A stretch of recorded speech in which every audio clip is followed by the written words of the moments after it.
Hello and happy Friday, happy Retro Friday to you. Nothing Beast here with you on this Friday. Very excited for the return of Retro Friday. I've done a little bit of a revamp. Got a little bit more ambiance of the old 80s arcade. And I'll listen to that.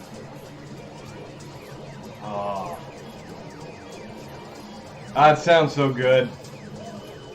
I miss the arcade. I really do. I miss it. Every once in a while I stumble across one. Dave & Buster's was nice as an adult, but not quite exactly what I was looking for. Granted, had a lot of fun, had a lot of date nights at Dave & Buster's, but just wasn't quite exactly the feel of the old arcade. Kind of just hit a brick wall with my thought process there. So, what is Retro Friday? Well, for all the new viewers, basically what it is it is a, it's time to just play some retro games. Whether they be arcade or console games, doesn't really matter, as long as it's something that's old as dirt.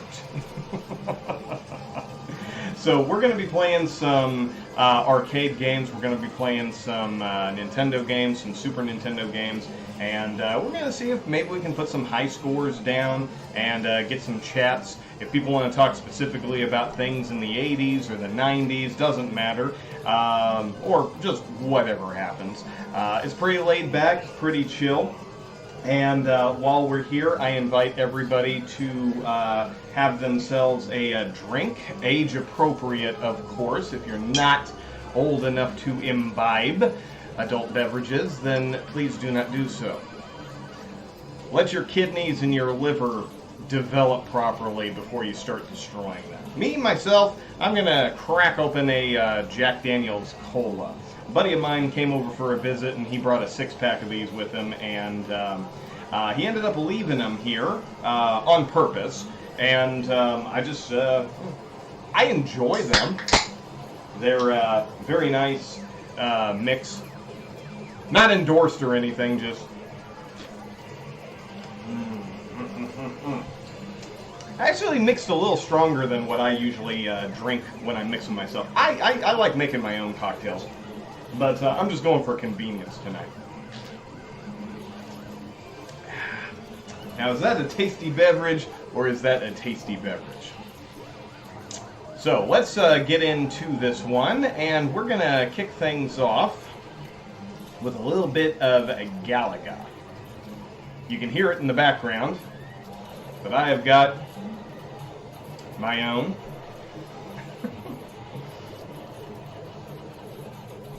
Sorry about that. I got a hair on my tongue, and I couldn't get it. That's why you shouldn't drink alcohol. Alright, let me make sure I got everything here. Alright, now that right there is my best score that I've ever had on Galaga. 204,210. Am I going to beat it tonight? Probably not. But you never know.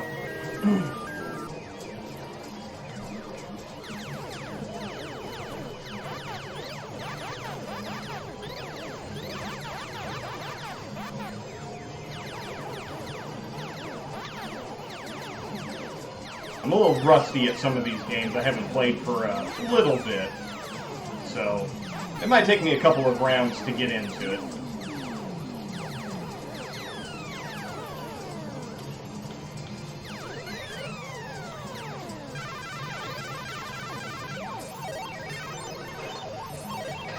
So, hope you're all having a great evening. Whether you're listening to some music or just hanging out with your friends, I appreciate you letting me be a part of it. Well, there is nothing worse than hitting your own guy. Ha ha ha ha! I'm hearing that Galaga in the background noise, and it's a little trippy. It's like, hang on a second, this shouldn't be making that noise.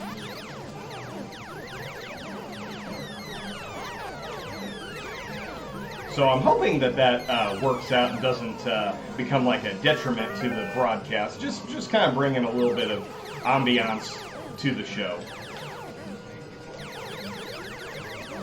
Oh, missed him. That's one.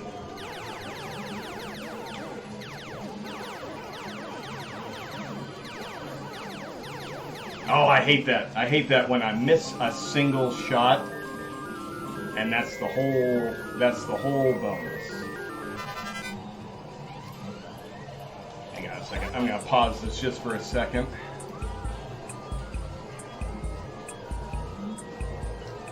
I have to make a slight adjustment. I had to build my the scene that you're seeing right now. I had to kind of build it from scratch because a lot of my files. Whoops, I didn't mean that. A lot of my files have kind of disappeared. Oh, you! Yeah. I didn't even get through the round.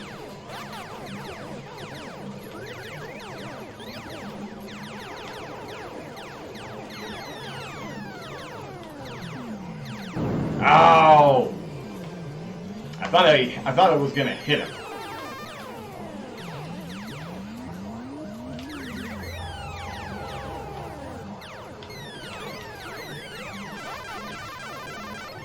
Alright, we still got an extra life though.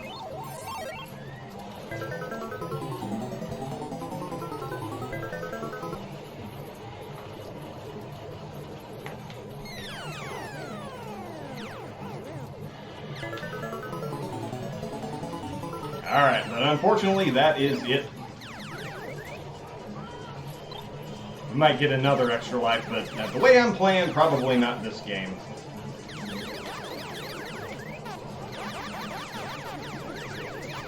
Might take me just a bit to get going. But that's what tonight's all about. Just playing and casual, nothing really that big of a deal.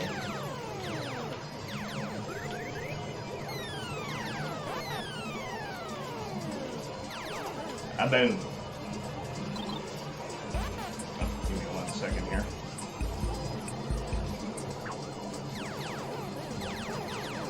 Now, I am setting the game at its original factory settings.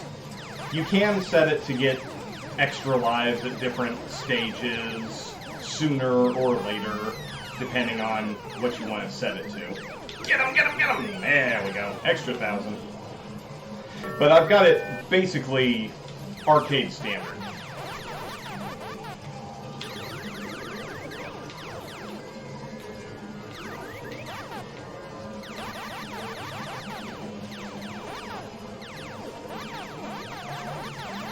Get him, get him, get him! Get me that bonus! Yeah! Yeah, boy! Always feels good. Get that extra 10,000.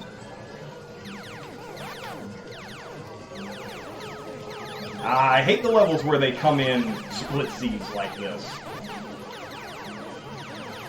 No! Ah, damn it. Well, I don't have enough. Don't have enough for extra for a double. So I gotta be careful. Yeah, just kamikaze the bastard out of the sky. Boy, I didn't even break 100,000. That's bad. I'm sure my aim will get better the further this can gets empty. The emptier the can gets. Alright. No more screwing around. This one's for all the marbles. Whoops. There, take it easy. Dropping those guys.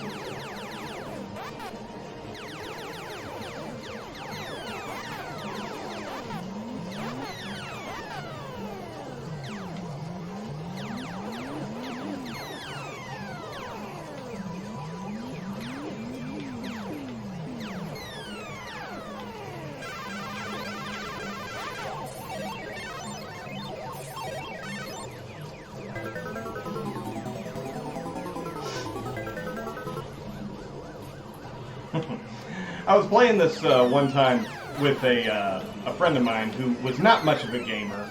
I got him to go out to an arcade with me, and we were playing. And he was like, I would show him the games, and Galaga and Miss Pac-Man are two of my favorite games of all time.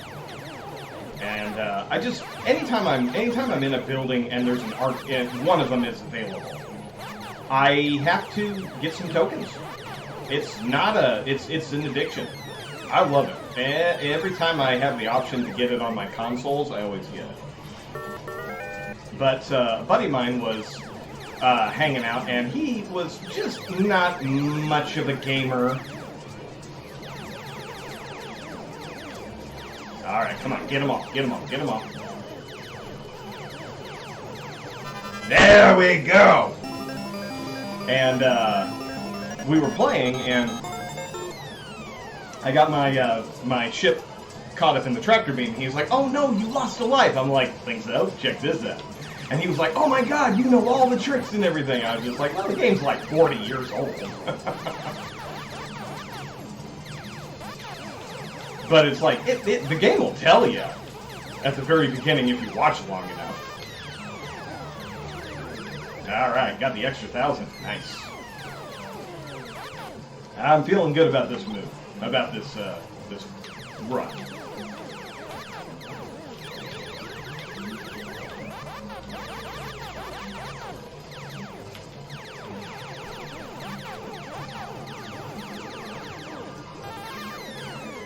Oh, killed it before it split. Got a little anxious. Wasn't sure what direction it was coming from.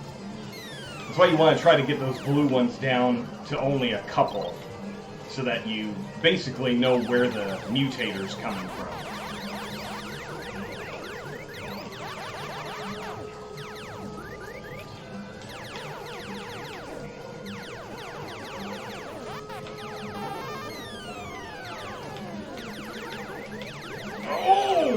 There it is. Nice. Alright, let's see if we can get the twofer.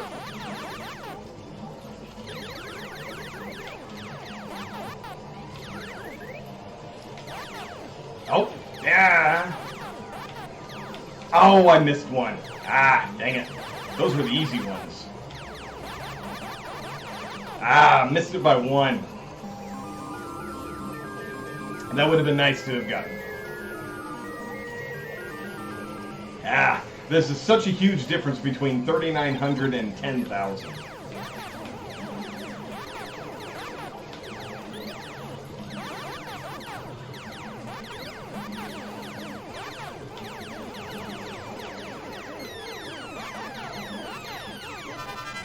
Oh!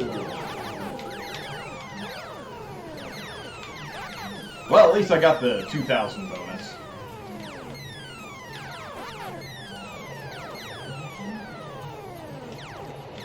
Don't lose any more.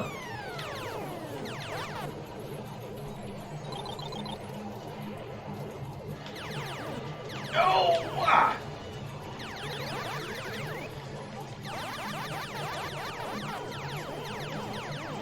Get him, get him, get him.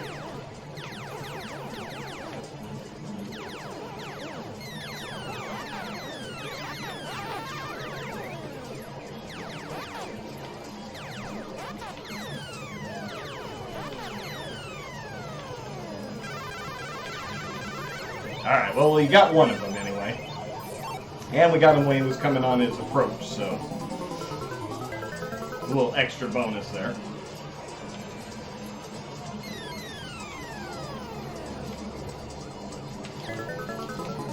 Yeah!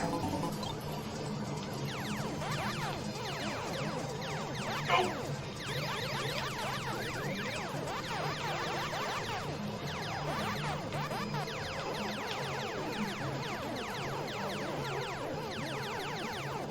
Oh! Wiped them all out. Now I don't get the mutator bonus.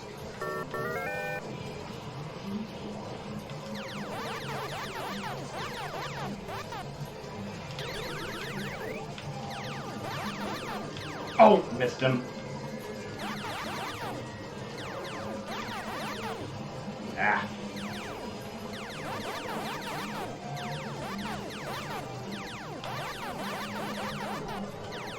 Ah. A lot of points left on that board. I'm actually pretty decent at the first two bonuses, but after that it gets a little sketchy because I'm like, oh, is this the satellite one? I can't remember. Oh!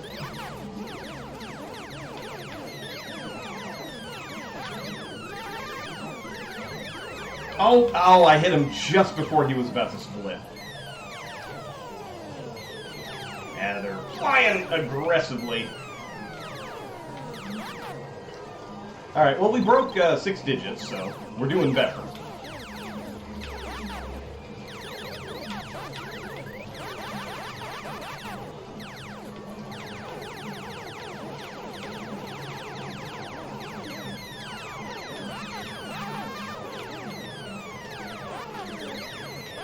Oh, got it! 3,000 points right there.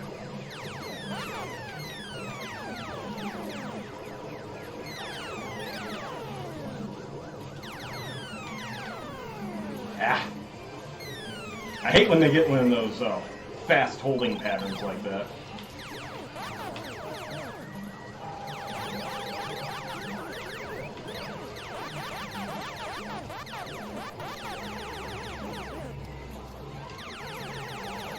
Yeah! Got him! 3,000 points.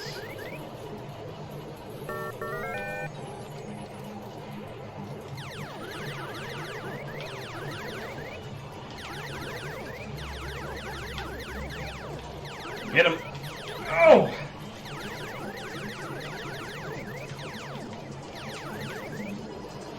Oh!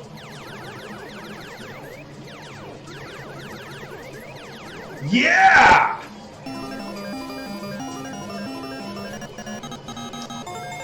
I think I deserve a little sipsy after that one. Another 10,000.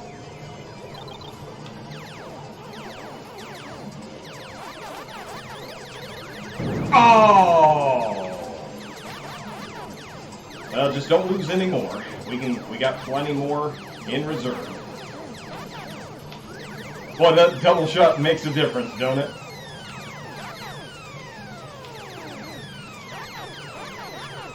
Oh! Get it! There we go. Oh, right when the mutator comes in. I don't know if that's officially what you call those, but that's what I call it, mutator.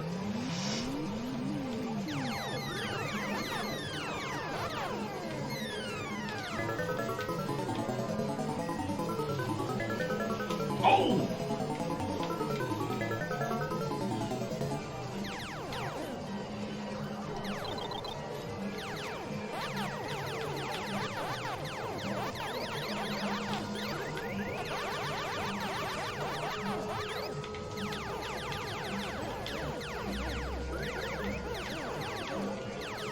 Oh, you bastards!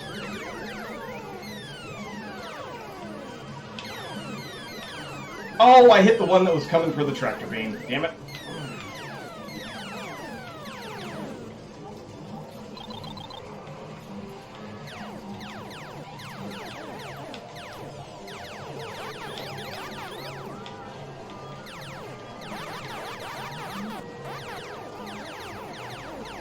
If you can't hit a bunch of them, try to always take out the blue ones first, the front lines. They are... Hello, R-Signs, and welcome to Retro Friday. Hope you're having a good one.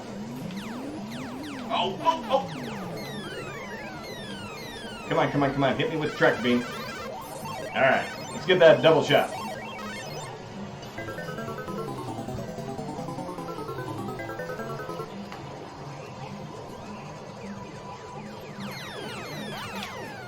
Easy now, easy. Get him unlocked. Alright, this is it. I don't think we got any extra lives.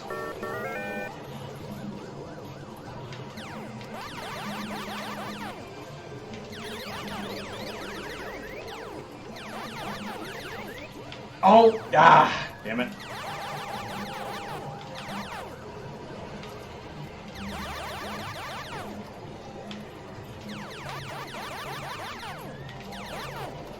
Ugh. Dang it, that 10,000 would have been very nice right now. Let me know if you're having any issues. I might have some issues on my side. I'm running some new issues. I'm kind of running a few extra things on my side.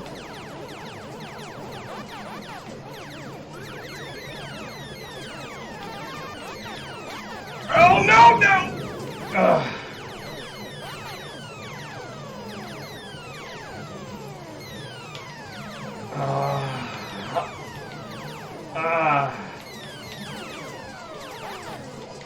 Oh, there we go.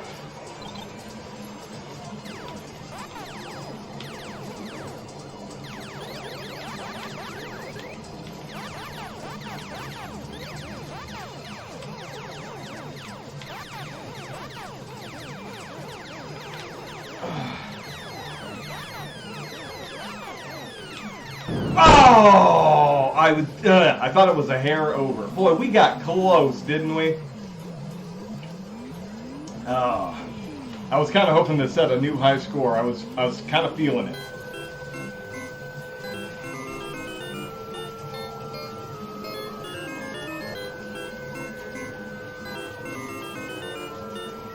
Hey, that's my third best of all time, so that's not too bad. All right, well, since that was a heck of a run right there, I am going to... Oh, that is weird. That is weird. All right, I am going to switch to a different game here. I think...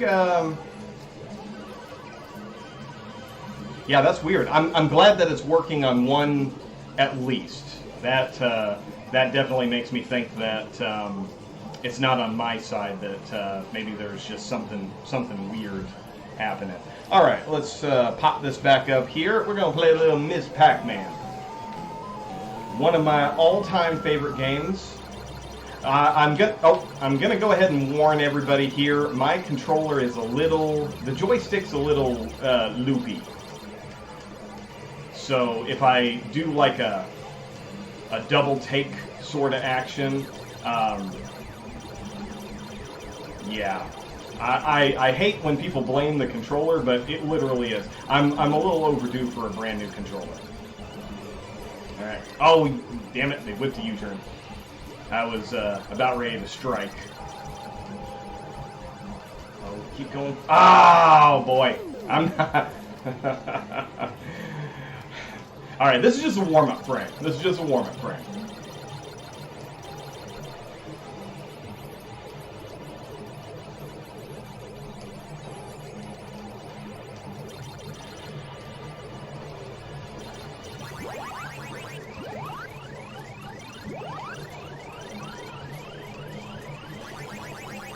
Get over here.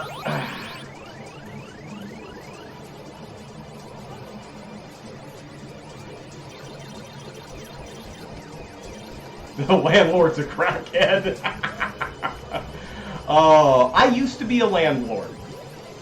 I had one rental property, and I will never do it again. I've got too much of a kind heart. I'm not enough of an asshole. And to be a landlord, you got to be an asshole. But yeah, I'll never do it again. Yeah, well, I appreciate that. I like to think that my crackheadedness is very minimal. But no, I have nothing good to say about the world of landlording. But I've been on the other side, so I can kind of cut landlords a bit of slack. Because some of them go in with good intentions, and the tenants screw them over. I had some lousy tenants. My very first set of tenants were really great. They paid on time. They paid in cash, which I appreciate. I told them it wasn't necessary, but they did, and it was on time every. Damn it! And what I liked about it was we even worked out a bit of a contract situation where if they would fix up some things on the property, I would give them a what do you call it? I would give them, credit towards their next payment. So basically, they were kind of working. They were kind of fixing up the house. And I'd give them a little break on the, I told them, I said, hey, just save all your receipts, and whatever they put into the house, I just took off their rent.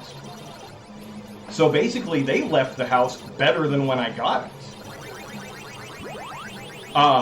And the neighbors that lived next door to them ran them off. I was so pissed off at that old mean bastard who lived next door to that rental property. And then what I love is the fucker actually had the audacity to come over asking me for a favor. I looked him square in the eye and I said, you piece of shit, you ran off the only clients I've ever had that were half a damn, that were, worth half a damn, and now you want me to help you move your fucking furniture? Get the fuck off my property. He never came a second time. I was like, you gotta be kidding me. It was, what happened was my tenants actually were related to the guy who lived next door. It was the wife of the household. Her mother lived next door, and the old bastard was her father-in-law. Well, they decided that they didn't like taking mom's abuse because she wouldn't take care of them for free instead of, going to a nursing home and paying for it. And, he juked the wrong way. And they got into this big old fight, and then they called in the police, and it turns out that the guy who I was renting to had a warrant out for his arrest. So they had to pack up and leave, and I'm just like, oh. And those were the best tenants I ever had. They were nice people. They had a couple of really sweet kids, a couple of little cute Chihuahua puppies, and more than once when I went over to fix some of their issues, like little minor issues here and there, they invited me to stay for dinner. And, they were just really nice people. They had a little bit of trouble. We're just looking for a break, I'm sure. And I zigged. But yeah, after that, all I got was just nightmare after nightmare after nightmare. It's if you have money and can hire somebody to do the work for you, I'm sure it works out very well. But if you are, kind of, well, I don't know what's going on with the AI right now. All of a sudden, they're just out for blood, and it's like the first stage. If you have a lot of money and you don't need that monthly payment, to make your own ends meet, I'm sure landlording is a very good racket. But I'll never do it again. Just that one, not that family, but after them, all I got were just terrible people. I had people who would trash the place. They'd skip out and stop paying rent, so I had to call up my lawyer and get him on it. And it was like, well, we can't garnish wages if they're not working. And I'm like, oh, for crying out loud. And I'm like, so there were people who, there was one gal who was in there, and she left an entire house. At one point, I had to declare the house legally abandoned. So I had to go to my lawyer, and he was like, send him a notice in the mail. They said, send them a notice in the mail and put a notice on their door. That way, no matter what, it's sent. And they can't argue that, well, we didn't get it. Well, it was on your door and it was in the mail. What else am I supposed to do? Legally, I've done everything that I can. And the lawyer just said, give them 2 weeks to say that it hasn't been abandoned. But it was like they weren't answering their phone. They weren't around when I came knocking on the door. At this point, they were 3 months late on the rent. And I was like, I'm done with this. So I put the notice on the door. I put a notice in the mail. And, you know, stamped it, sent it, all that. And I never heard a word. Nothing came back. So the 2 weeks came and went. I got my stepdad's truck and we loaded up because it was a house full of furniture. It was ridiculous the amount of stuff that they left. And oh, get it.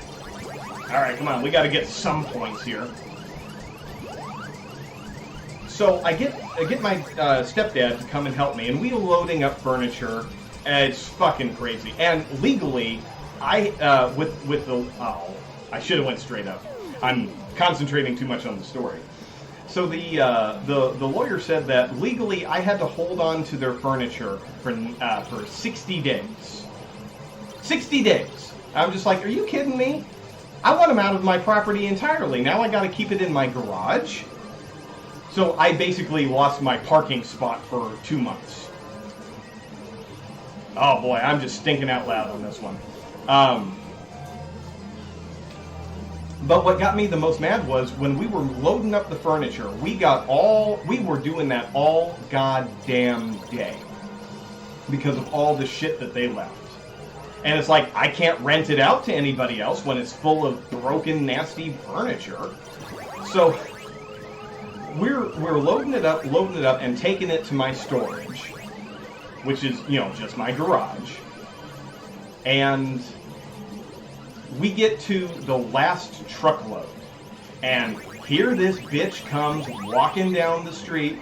What are you doing? I said, the house has been declared abandoned. You are 3 months late on your rent. It has been closed. You are out. And she had the fucking audacity to look at me without a tooth in her goddamn head and say, well, I might have to get my lawyer on this. I just looked at her and I said, I've already spoken to my lawyer. You go ahead. Oh, I was seething.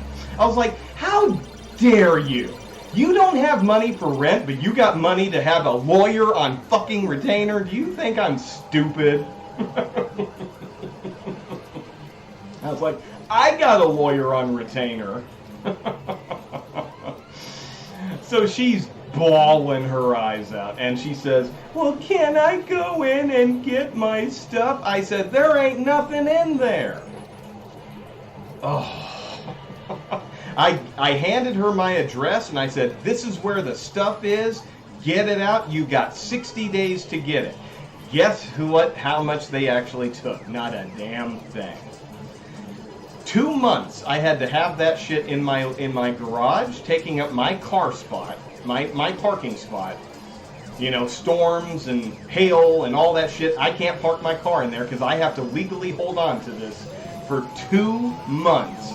They never came by to pick it up at all. I was so mad. But as I was cleaning it up, I had a couple of what do you call those? The guys who drive around and just pick up scrap all day long, junkers. I had a couple of junkers. They just happened to drive past my property when they saw me unloading all of this shit, and they were like, "Do you mind if I ask how much, what all this is?" And I said, "Oh, it's and I told them the story, and they were like, "Well, are you looking to have it hauled off or anything?" and I said, "I tell you what, I'll sell you the lot for $100. And he was like, "You got a deal." And I said, "You just gotta, you know, if you can haul it away, you can have the lot for $100. So I got paid for somebody to take it off my hands. That old dude he called his nephew, and his nephew comes up, and his nephew was the laziest little shit. The old dude was probably in his 50s, and did 9 times the work that the nephew did. And but he was a nice guy, and you know, he knew a deal, and I didn't want to deal with it. It was all junk to me. So I got it taken care of, and I got, and then I took that $100 and I went out for a steak dinner. I was like, I fucking have earned this.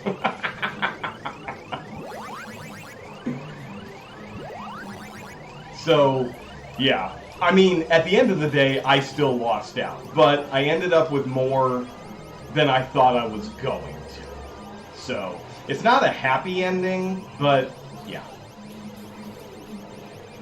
Eventually, I got tired of people looking down their noses at the property, and I'm just like, you know, you're more than welcome to go anywhere else. Ain't nobody forcing you to stay here. But if you're going to stand in my property and turn your nose up while I tell you that it's $400 a month, then you can go to the slumlord who has bed bugs. We had an apartment complex that everybody knew was just slums, just awful, awful housing. And I was like, you can stay there, you can stay here. The rent's the same. Here, I'll let you have pets, as long as you keep them under control. I had a pet policy and everything, and yeah. I was like, you get one free pet. After that, it was something that we had to negotiate. No fish. I was like, nah, I know how easy it is for them damn aquariums to rupture unexpectedly. And the last thing I needed was a 50-gallon shark tank all over my carpet.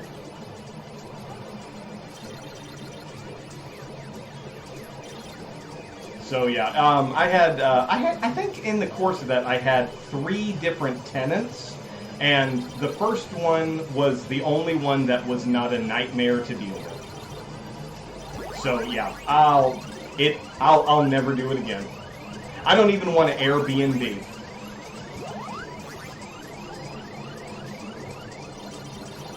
Oh, I was just saying that the first people were the best, and they were the only time that it wasn't a nightmare. So it really soured me on being a landlord.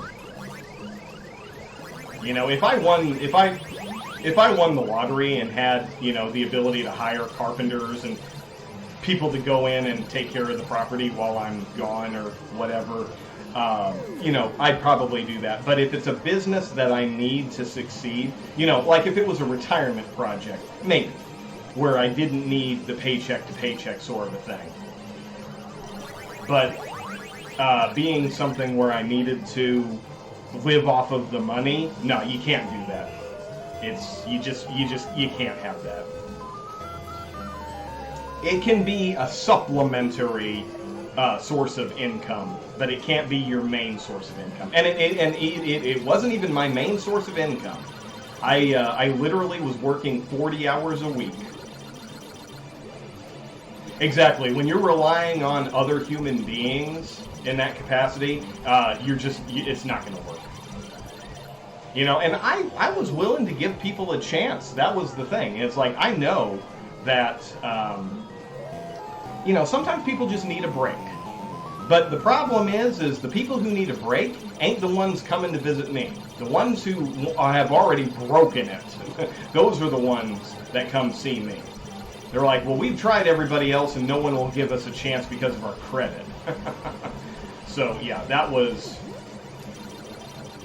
And unfortunately, because of the law, you know, you can't set guidelines to save yourself. So, you know, if you're someone who owns 500 properties, well, yeah, you're going to treat those people like shit because most of them treat you like shit.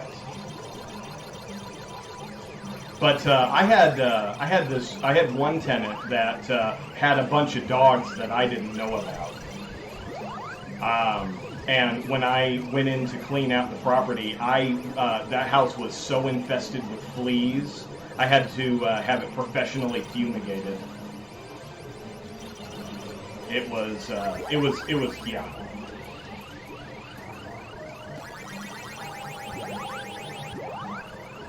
You know, and you know, I'm willing to, yeah, that last one, he kind of juked me. Oh! Oh, get over here. Ah, they split up too much. I don't think I'm going to get this one. Nope. I'm not doing very good. Normally I get a perfect first round, but yeah.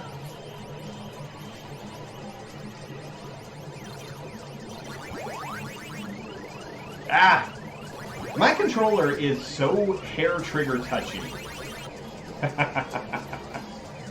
What are you, a boss creature from Infernax? Yeah, I'm not really playing super serious. But my joystick is, I need to get a new controller for my Xbox. This one is, oh! Yeah. Yeah, I'm actually going to switch to a different game because this one is too hair triggery. So let's oh, I got one. Yeah, I need to get a new Xbox controller. It's just the joystick has developed just a little bit of drift, and unfortunately, Miss Pac-Man does not require a lot of direction to go. So we're going to change things up quite a bit here.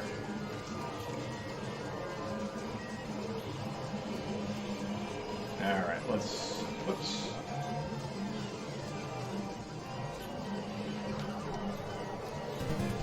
All right, we're going to switch over to some NES action.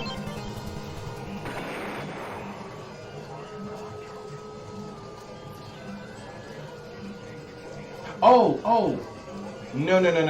This is no. Pause. Hang on a second. There we go. I picked the wrong one. I meant to play the NES version. There we go. And I'm going to do it without the Konami code. No Konami code. Whoops.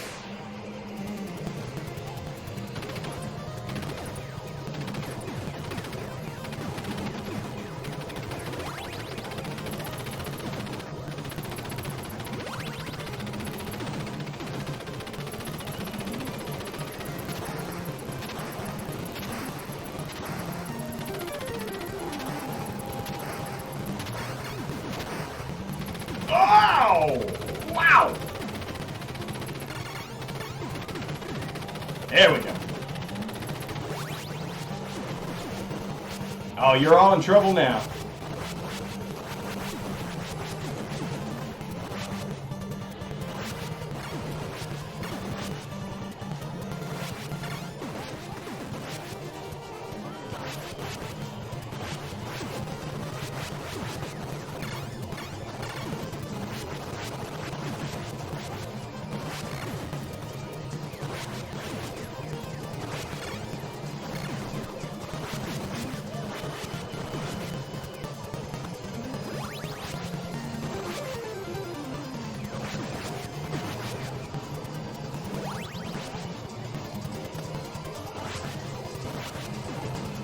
Let's see if we can jump without getting the laser.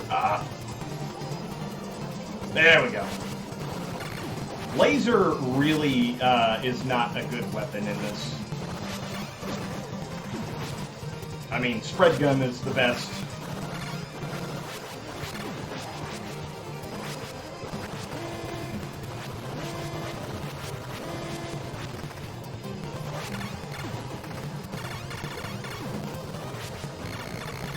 And kaboom boom.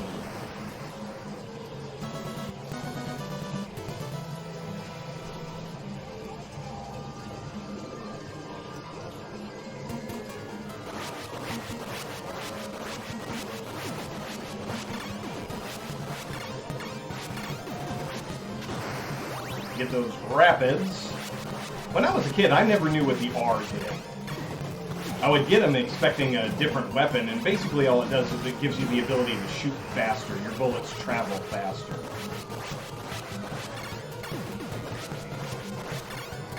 Which can be helpful, but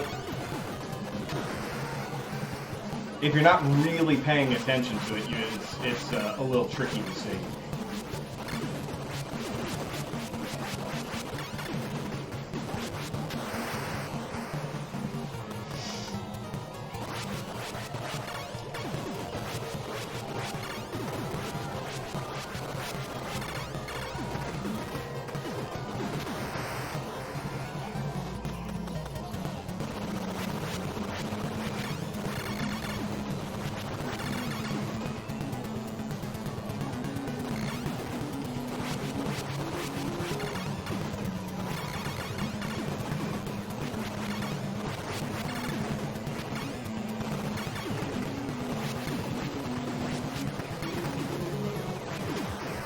Kaboom!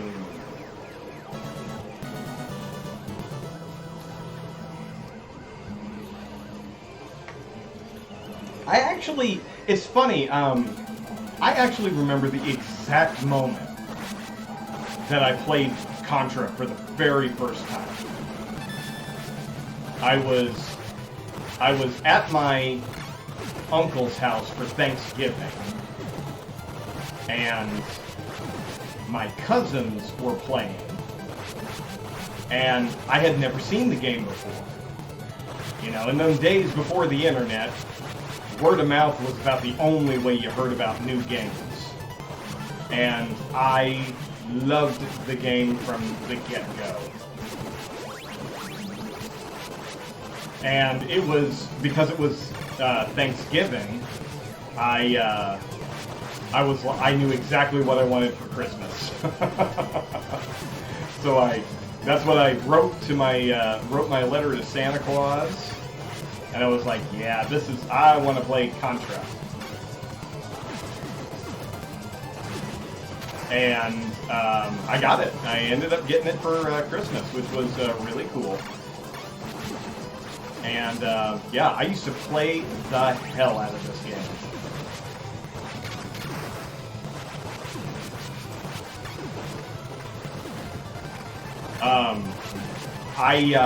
I can't remember if I ever beat it as a kid without the Konami code. But you know, when my friend who had the subscription to Nintendo Power, he was like, "Have you heard about this code? You do it and it gives you 30 lives." And I'm like, 30 lives? That's crazy. So I tried it and I couldn't get it to work right away. Oh! Oh! I didn't forget about the fireball. Oh, well, now I'm not even looking.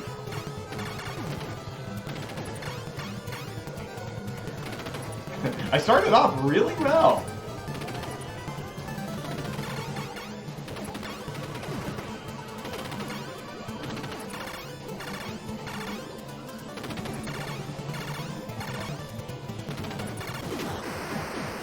Yeah, dang it. Lost 2 lives right back to back. We got a couple of continues, though.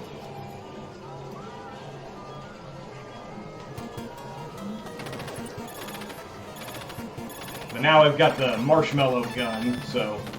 Oh! Ah! That spread gun sure makes a difference.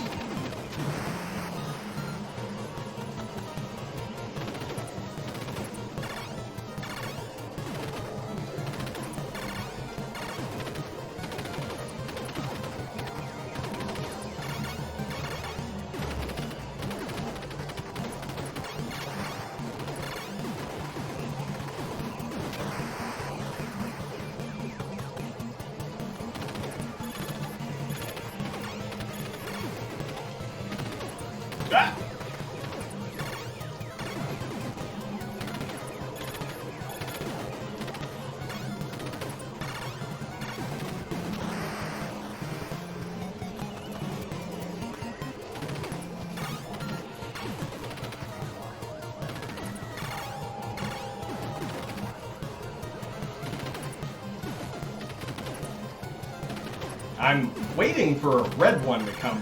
Oh, there he is. Oh, you son of a bitch. I knew as soon as I went for the door that the red one was going to pop out. The red ones will give you power-ups. Alright, well, rapid will give me at least faster bullets. I suppose that's better than nothing.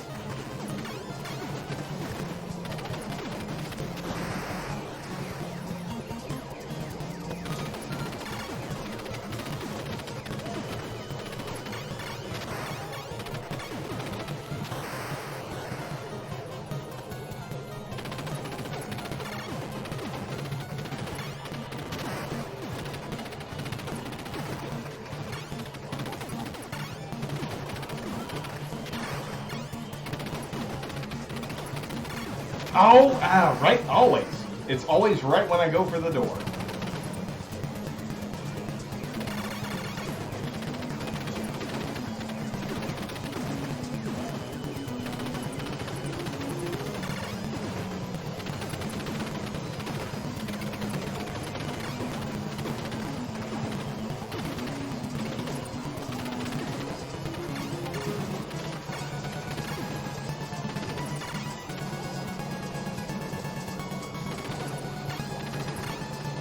Ow! This is where a spread gun comes in very handy. Got their minty fresh bubbles that they keep throwing down. And you can only damage them when they're together. So you really gotta time your shots out. There we go.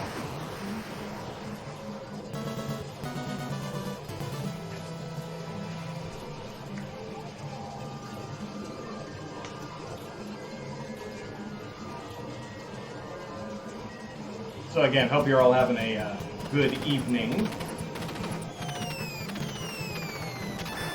Alright, well at least we're racking up the extra lives to replace the ones that we lost.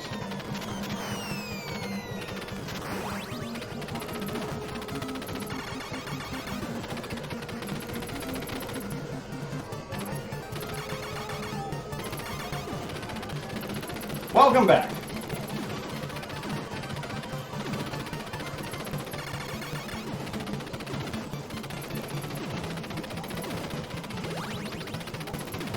Our signs, I gotta ask, since this is a kind of a new setup for me, how's the audio? I know you're having some connection issues and everything, but with the arcade noise in the background, is that distracting or is it adding to anything? How does it work? I think it's working pretty good, but is it like too loud? Is it too quiet?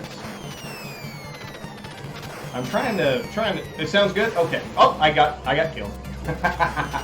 That's all right. I was doing some troubleshooting. Oh my God, gun! I'm holding the button down. Okay. Well, I was hoping that I had it at the right level. Oh. All right, we got our spread gun back. Now we gotta keep it. You son of a. Oh, good. Okay. I'm not like a super audiophile, but I like things to sound pleasant. But I thought the arcade noise would add a little bit of ambiance since this is kind of a separate thing.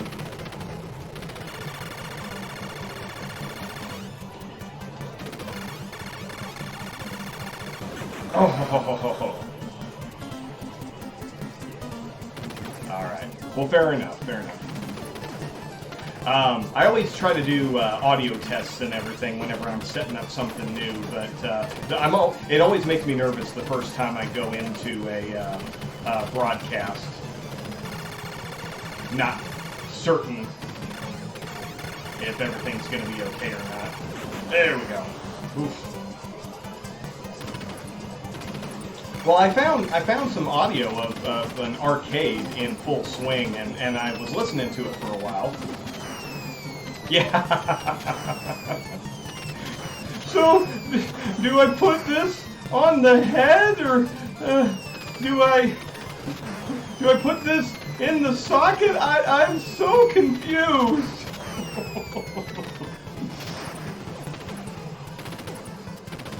Oh, I hope I don't make too much noise. Oh, I thought I was far enough over. Wow, I got a game over. All right, let's try it again. That was one of my continues. I think I get one more. It's been a while since I played this one. A little bit of practice and I'll get there. Ah!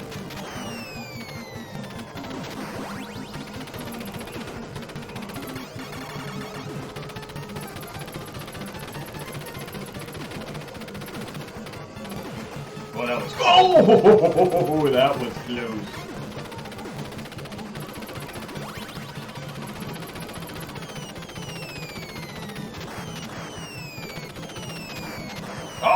Oh! There was no way of avoiding that. As soon as I dropped down, I couldn't duck and I couldn't jump to dodge it. It was just inevitable. As soon as I dropped down, it was a dead. And I really hate the flamethrower.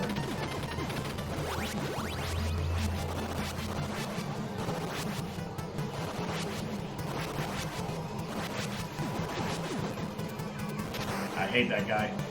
The one in the water shooting mortars. What's that? In the very beginning, a lot of the games had a lot of the same sounds. Or very similar sounds. Because, you know, the system could only do so much.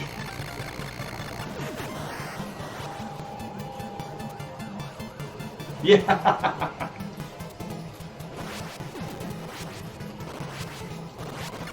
Yeah, then the 8-bit world. I tell you, those game programmers and the music designers, they really had their work cut out for them. You know, hey, we want you to make a spectacular sounding game, but you only have, you know, 2 kilobytes maximum of audio space. Which, you know, when you listen to because Contra's got some banging fucking music. I've always enjoyed it. Exactly. See, now we have orchestral sounds and everything, and it's just beautiful. But, you know, sometimes I like the simplicity of what we started out with. Because, you know, they were so limited, and they still gave great sounding games. Energy Zone is my least favorite level of the entire game.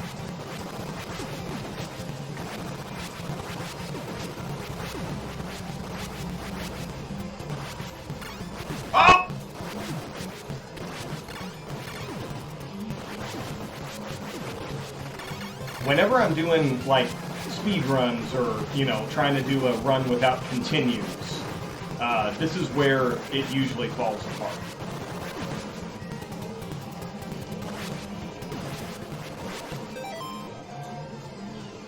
Right, exactly.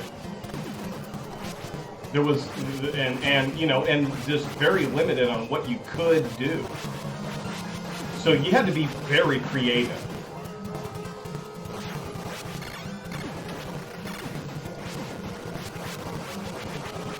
I mean, it would be like asking the Beatles to do, to make, you know, the White Album with a kid's toy piano and a set of bongos.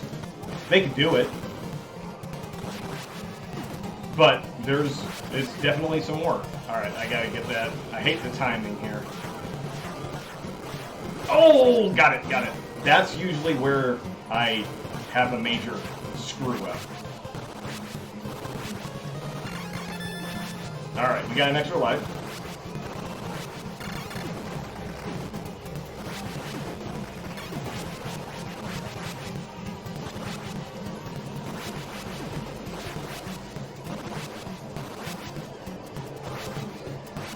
Right, exactly. And their time frame to get these games out were a lot shorter than they have nowadays. You know, now the game's in development for months or years. You know, or I'm sorry, no matter what, the games take years to get out, and it's just night after night after night after night. But, you know, like the NES games, much shorter turnarounds. But by God, they did them. Oh, I don't want you.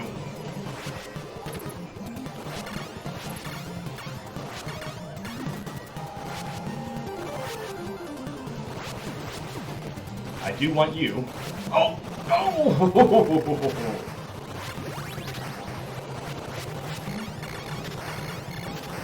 Exactly. Yeah, if the game wasn't functional, too bad. You ain't getting a 6 gig download. I am really... Oh, what?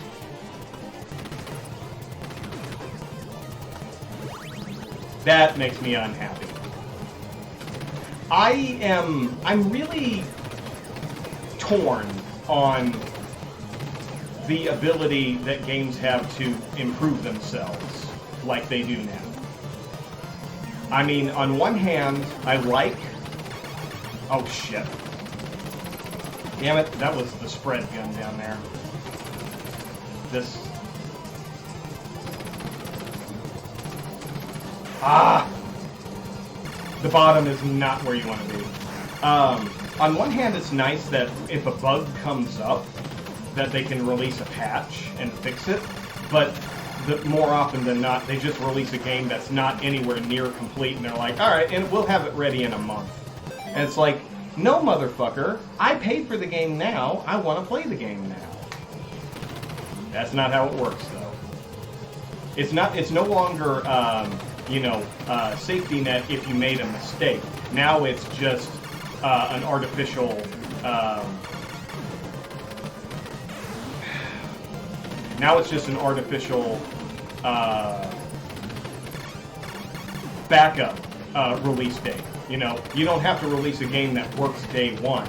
It just has to work sometime in a month. And I hate that. However, something like, damn it, gun, shoot! Something like No Man's Sky, where it didn't release, and it didn't have any of the features that they promised, but then they eventually did deliver.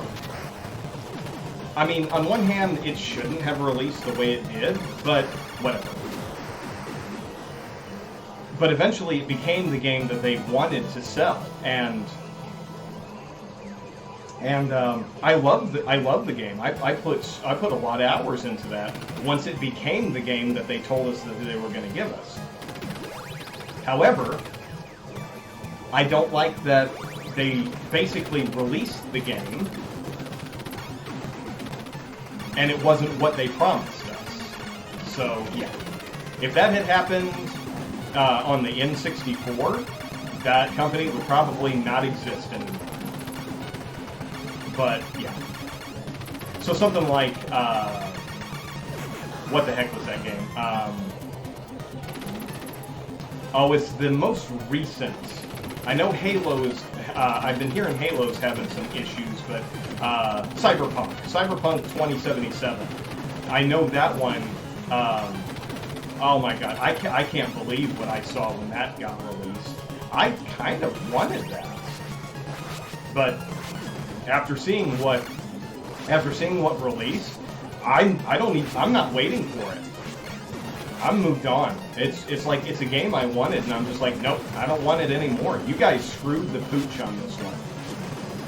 You know, having a minor, exactly, Fallout 76, I won't touch it, and I love the Fallout series. Well, the modern Fallout series. I love Fallout 3 and 4. But Cyberpunk, nope. No, I'm not touching it. I don't care what the new game has. It's just nope.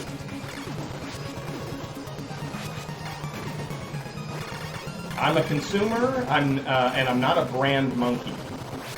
If you screw up, sorry. that's on you. I work hard for my money, and I'm very cautious with how I spend it anymore. And Cyberpunk 2077 was the game that I mean, for the most part, I don't buy games day one. I let everybody else tell me how screwed up and bad it is. So it's like, I can't afford to buy them, especially here in Australia, because video games in Australia are very expensive. Exactly. And if you release a broken piece of crap, I'm not going to trust you that the next one's not going to be a broken piece of crap. When you get your shit together, maybe I'll buy it. And by that point, there'll be a price drop. It just drives me crazy.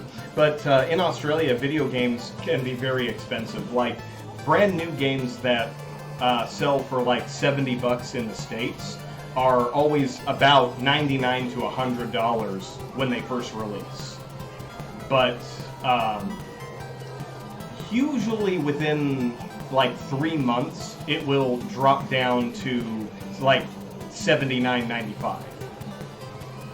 But sometimes you can get a deal if you just wait a little bit. Usually, if you just wait a year, the game drops in price. The last one that I bought that was day one was Resident Evil 3, the remake, because I absolutely loved the Resident Evil 2 remake. Put so many hours into that game just playing it over and over and over again. So when they released Resident Evil 3, I bought it day one, hated it. It was not the same game, it was not anywhere near as fun, and when I found out that it was a different team, I was like, well, son of a bitch. So, yeah.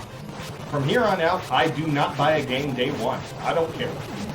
I'm going to wait and find out how big of a piece of crap it actually is, because it's almost never the game that I was sold.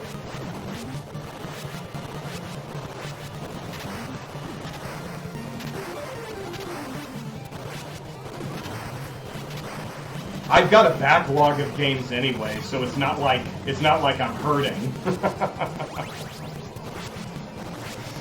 I've got plenty of games to play, and honestly, I love the Xbox Game Pass. I love that service. It's so good. There's so many games on it that I play, and you know, if I don't like it, hey, it's not like I purchased it. If I play it and I don't like it, I just delete it, and no harm, no foul.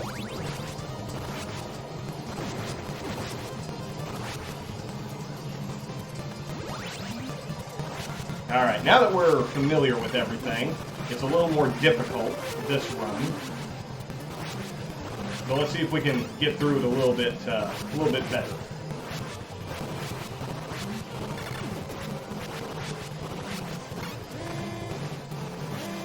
Yeah, see, and I never got into the Halo series. I never got into it. Everybody that I spoke to acted like Halo was just a multiplayer game, and I never really looked into it. But I never had the Xbox when it first came out. Let me pause this for a second. Yeah, the Series S, my God, it's not even a, yeah. It's, yeah, the Series X is like a terabyte. But, yeah, the Halo series, everybody, yeah, exactly, it's 512 megabytes. It's like, that's nothing. But all my friends were talking about Halo, and all they ever talked about was the multiplayer, so I just assumed it was just all multiplayer. When I finally got my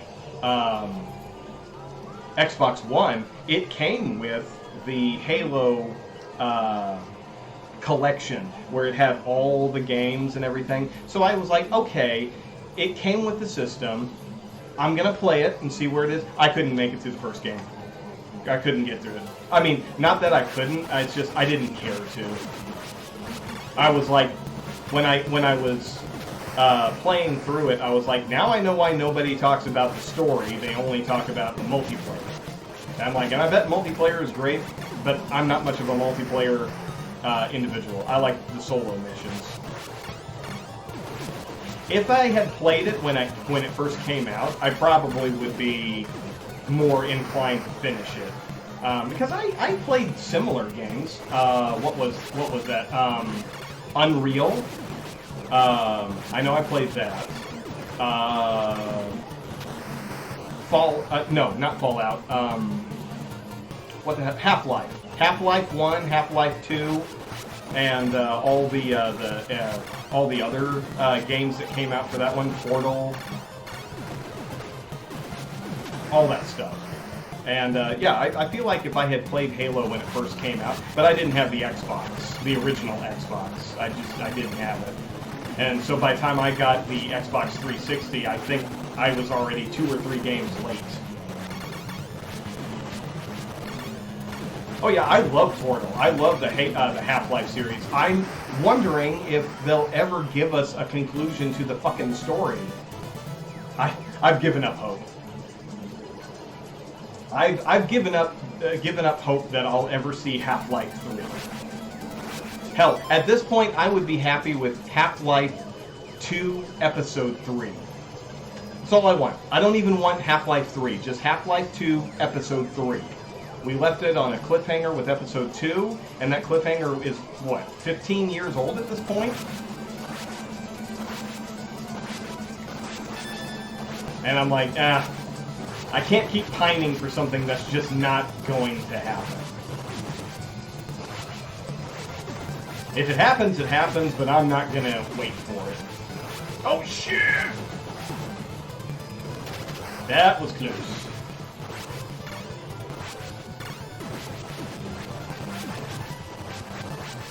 There we go. That guy was shooting just fast enough to cause me some grief.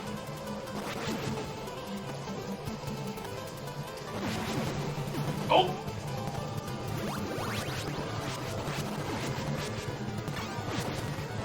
But what's funny is I recently went back to play Half-Life 2. Boy, it hasn't aged well. It is very slow. I know it's atmospheric, I get that. But my god, it's just not. It's kind of a chore in parts. There's places where I'm like, oh my god, how did we ever get through this? Yeah, honestly, I'm surprised that it hasn't. The 80s nostalgia wave finally, has crashed. Actually, I went to the mall the other day, and I see everybody who's just wearing 90s stuff. And I'm like, I guess the 80s nostalgia wave has finally concluded. I mean, I'm thrilled that I got all of my re-releases of the Ninja Turtles action figures, but I think we've officially moved on to the 90s, at least in Australia. All the fashion is like the 90s. My wife is laughing because she's like, oh my god, all these girls nowadays, these high school kids are dressing like I did in high school.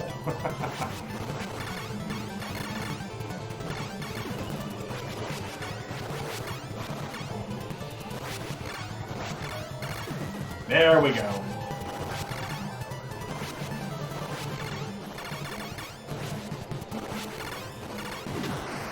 Oh yeah, the Nickelodeon and all that stuff. I'm blown away of seeing all that stuff. Hey Arnold, Rocko's Modern Life, and all that stuff just keeps coming back.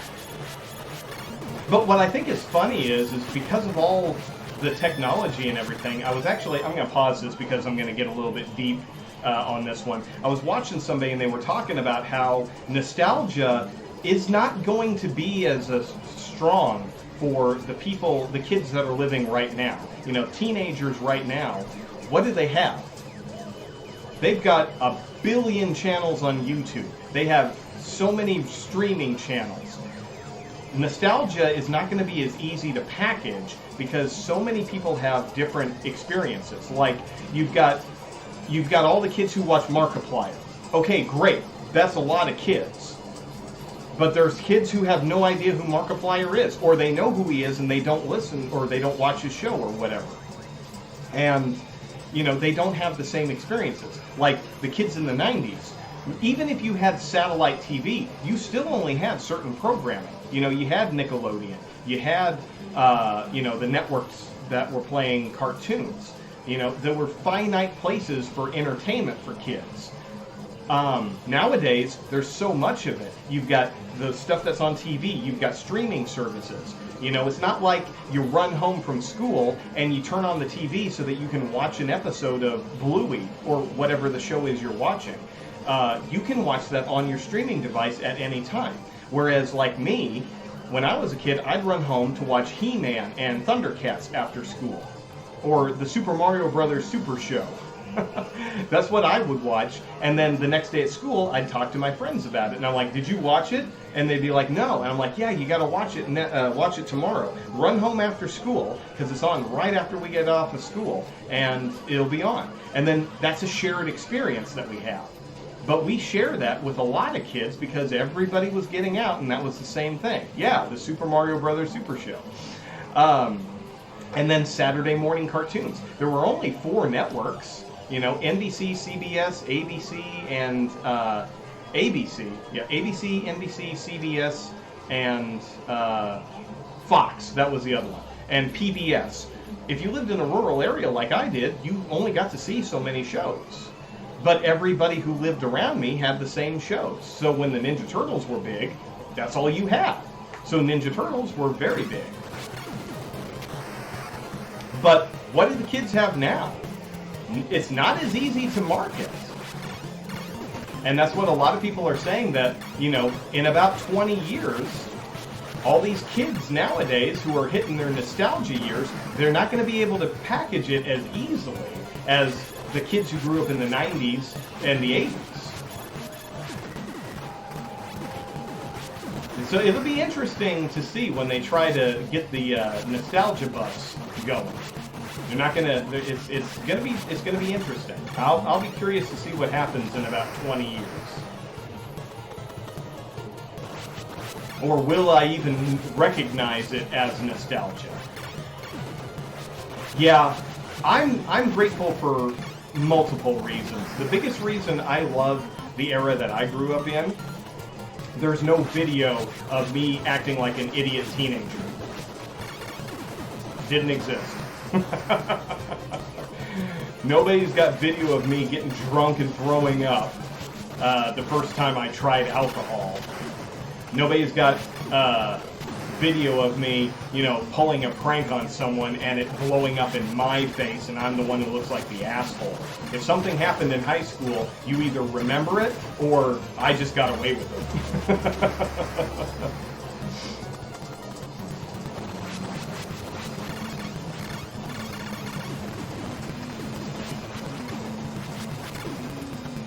Alright, let's see how fast we can put these guys down. Yeah. Oh yeah. And that's something that, you know, when I get, you know, when I was working in Sydney, you know, I had a whole bunch of different age groups. You know, I had some people who were older than me. I had people who were younger than me. And, you know, I really got a chance to hear all sorts of stuff. Some people were listening to some nostalgic stuff. Some people were listening to new stuff, and I really got into and was able to be exposed to a lot of stuff. And I kind of miss living in Sydney and working that. But, we wanted the simpler life a little bit further away at the in more of a beachy area.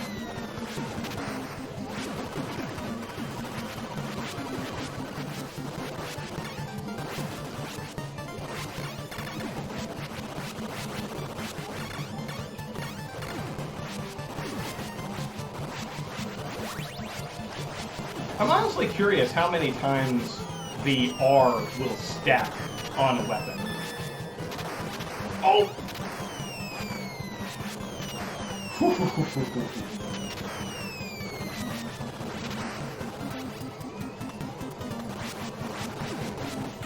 Oh, come on! I was pressing down! Oh, crap. I hate the flamethrower. Oh, good! I got my spread gun back.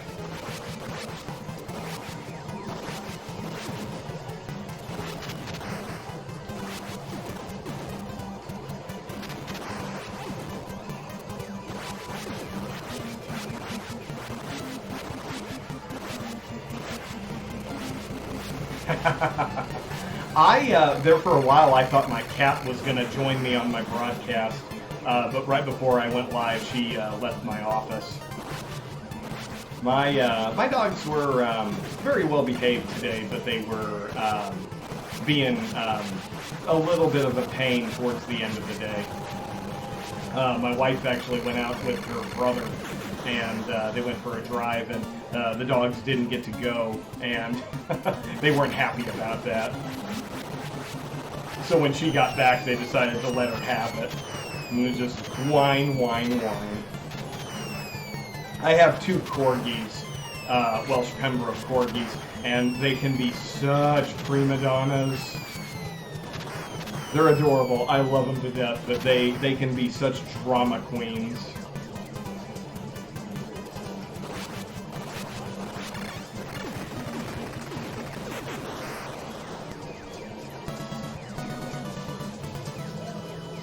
Well, I've been nursing this. How long have I been nursing this thing for? About an hour and a half? Almost an hour and a half. I'm a bit of a teetotaler, actually. Oh, shit!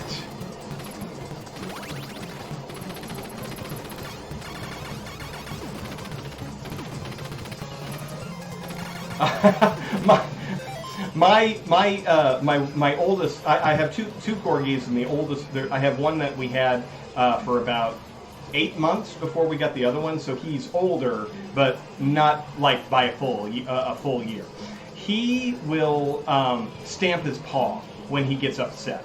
He'll just be laying there and he'll just be like,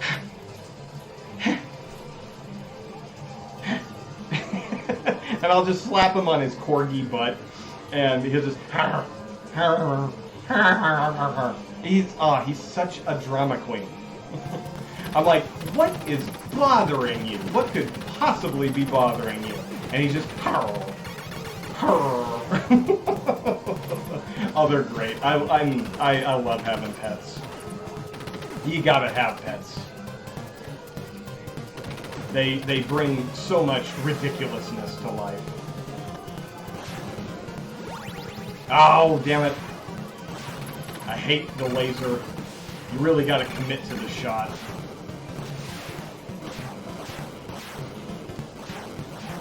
So, my oldest dog, Waffles, he's the drama queen, and the younger of the two, Chili, she's the feisty little shit.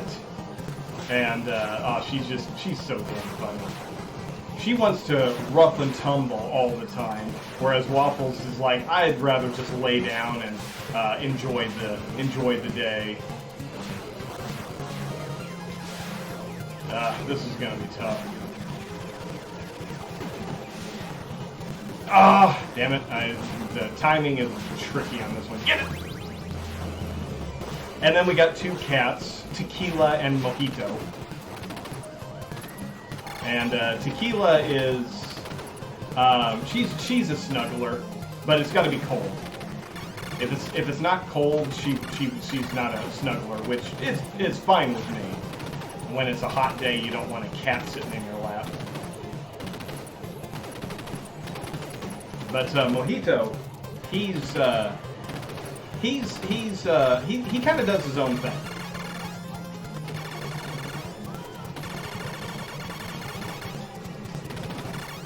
Usually you don't see him throughout the day. He'll come around when he wants his attention, though. But that's not often. About once a day, once every day and a half.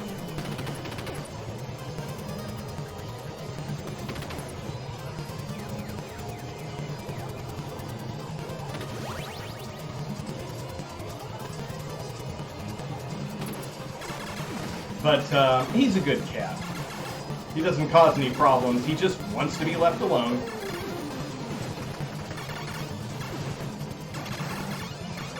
I actually wonder about because when we went to go adopt him, he had just shown up to the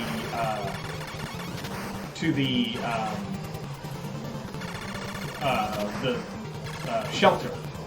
And I always think about, if we didn't get him, would he get with a family that would be as patient? And, you know, because you got to let a cat be itself. And if not, you know, because some people are like, you know, they want a cat to be a cat. You know, they want it to snuggle, they want it to play. And I was always fearful if Mojito got adopted by somebody else. Oh, horse shit. That's some horse shit right there. So I always think that, you know, he kind of was meant for us, because I'm the type of person that I let a pet do its own thing. If the pet wants to be alone, oh wait, 1, 2, 3, 4, 5, 6, 7, 8, 9. 1, 2, 3, 4, 5, 6, 7, 8, 9. Oh, no. I mean, as long as they're not wild, that's where I draw the line. Is if the cat doesn't want to live in the house, yeah. But if the cat just wants to be left alone, I'm okay with that. It's like, I'll feed you, I'll house you, just don't tear up the house. And, you know, most pets I've had a mutual understanding with. But when he comes around and wants to be sweet, it's really nice.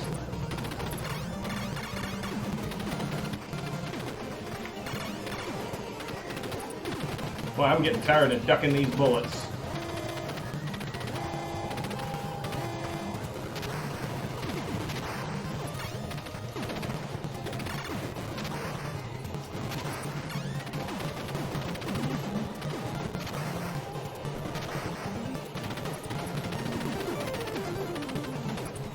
Didn't get that one at all. Oh, there. Okay, that one blew it up. All right.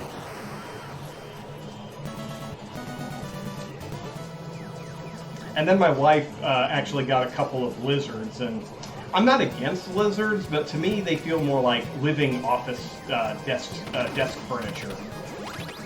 You know, it's like, what do you do with a lizard? I don't know.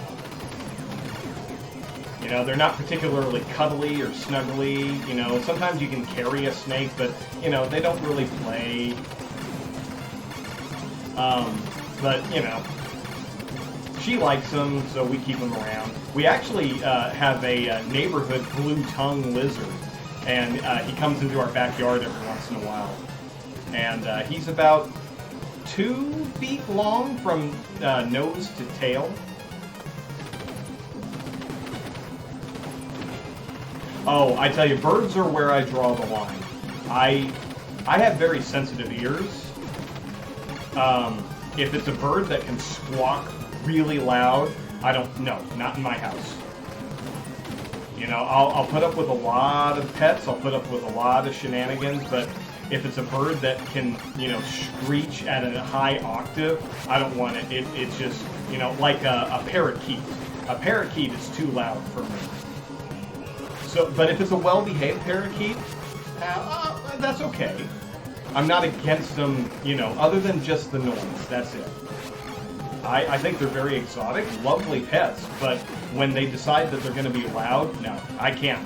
It's just the sharp piercing in my ears, and that's not. I don't know. That sort of thing kind of sets me off, and I don't like having to, you know, just deal with it, if that makes any sense. An African Grey would be really sweet as long as it was tempered. If it's screaming, I've seen some of them get pretty loud. But here in Australia, we have so many birds in the backyard that screech and get loud, and I'm like, that's enough. Damn it.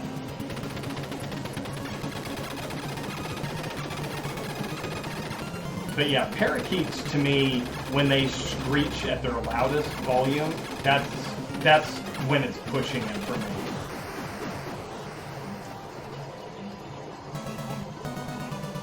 But yeah, I forgot to finish the blue tongue that we have in the backyard. He's wild. He doesn't want us to approach him. He just snarls and everything. But, you know, he's like, he's about that long, and he's about, that big around at his neck. And so I'll just be at the kitchen, and I'll be looking out in our garden, and he'll just be, and he just looks pissed off all the time. I'm like, obviously he's got something that he's eating in the back. I don't know what he's eating, or who, but as long as it's not me, I'm not that worried about it. I think he's probably eating the cockroaches. We get giant cockroaches here. Alright, I'm gonna switch it up. Yeah, exactly. And then he just starts flicking that tongue out, and it's just that bright blue. Alright, let's pop that down there for a second. And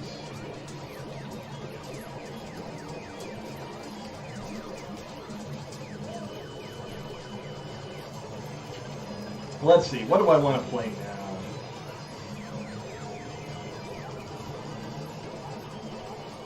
Got a gnat flying around here. Oh, let's play some pinball. I've got a pinball app, and I don't play it as often as I should. But I got some good pinball. It has some actual recreations of some pinball tables that actually existed in real life, and some are fake. But it's been a while since I've been there. It might take a while for this one to load up.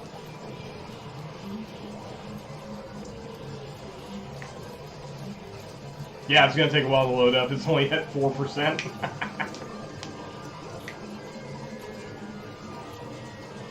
But yeah, we actually have a lot of lizards that run around in the backyard. Mostly little skinks. Yep, that's what it said. A buddy of mine came over and brought a 6-pack of this stuff. Normally I mix it myself, but this is pretty tasty stuff.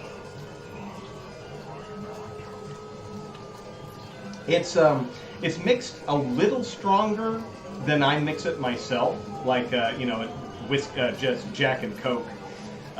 It's a little stronger. I'd say it's probably about maybe 5 or 10% stronger than I normally drink it, but it's pretty tasty. Foster's. Don't come to Australia and ask for Foster's. You will be seen as a tourist because it exists. They don't drink it here. What do they drink? Bundy. You get a Bundy. Carlton. Carlton Extra Dry is big here. I see a lot of commercials for that. Furphy.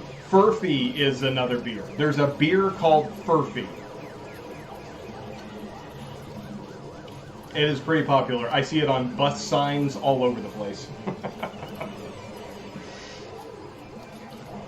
Let's see, what else? Yeah, Carlton Extra Dry and Furphy are a couple of big ones.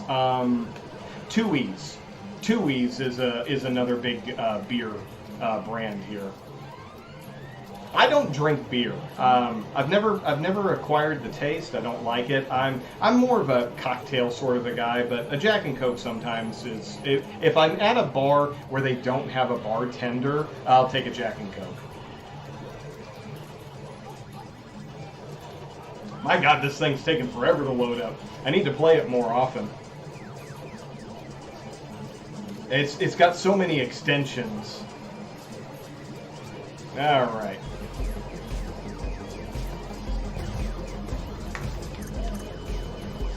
All right, let's play a pinball machine that I used to play when I was a kid. This one was at the bowling alley that I used to go to when I was a kid.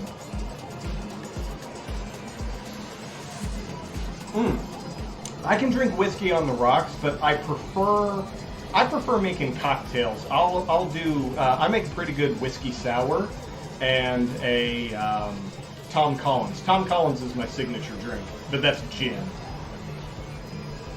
Oops. All right, let's see if I remember how to play this.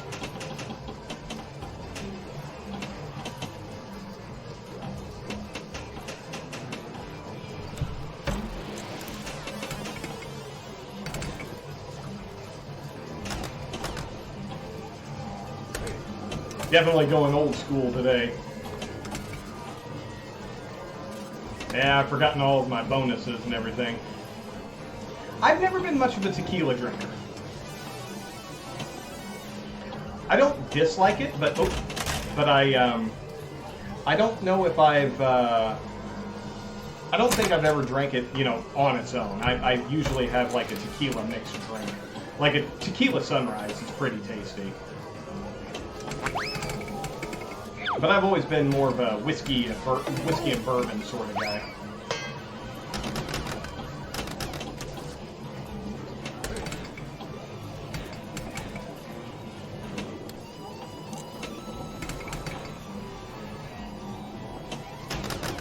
Alright, I'm trying, it's been since, I hate that.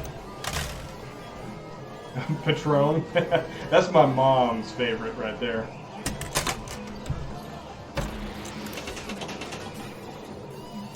Oh, come on. Give me a freebie. That was some shenanigans. I'll give it one thing. That was literally it. I'll give it one thing. This pinball machine app that I have on my Xbox is definitely accurate, because what you just saw is usually how my pinball action goes.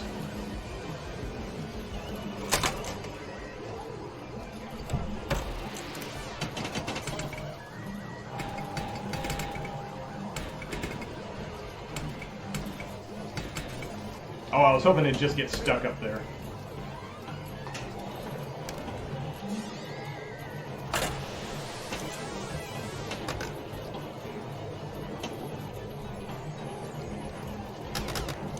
Ah!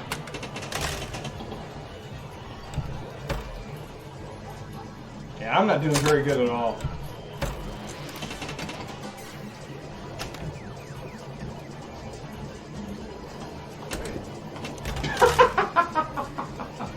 I don't think we're going to be playing pinball very long.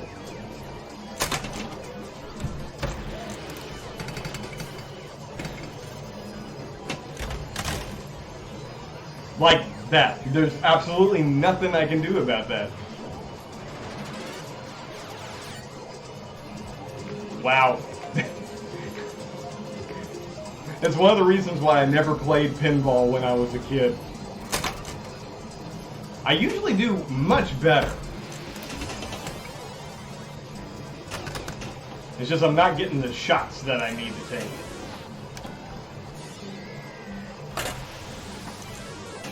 There we go.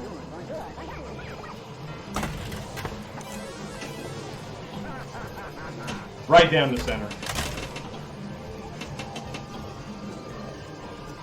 Yeah, the problem with the tables is you really have to study them to find out where the bonuses were and, you know, what order you needed to shoot everything. And then you just had to get the right shots. I'm gonna have to switch it over to another table. This is a great pinball app.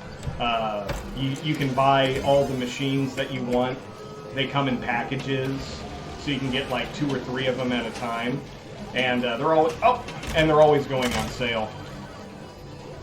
But this is one of the very few pinball machines that I actually played the real thing. So when this one came out, I was like, yeah, I've got to buy this one. You have leveled up it. Yeah. All right, let's switch to another table because this one is Ace Pinball. Yes, I actually used to do pretty good on that. Attack on Mars. Attack on Mars is one I can actually do pretty well at. And it's a lot of fun. Yeah, Ace Pinball was a lot of fun. This is an emergency broadcast. The Earth is being invaded by flying saucers from Mars.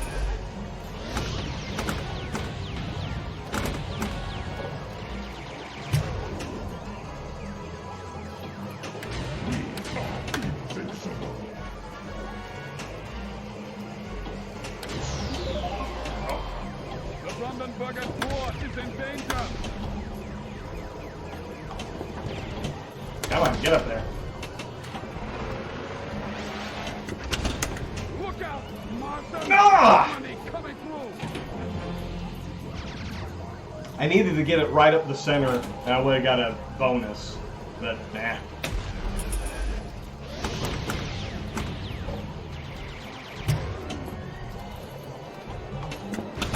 Take that, you ugly green Martian! Oh my god, I don't think it's my night for pinball.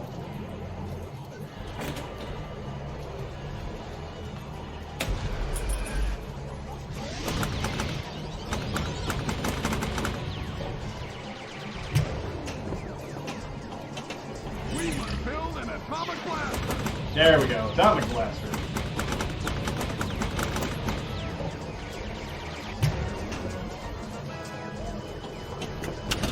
Destroy the saucer!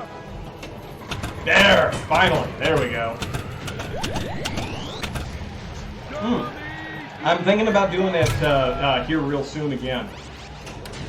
City will be destroyed!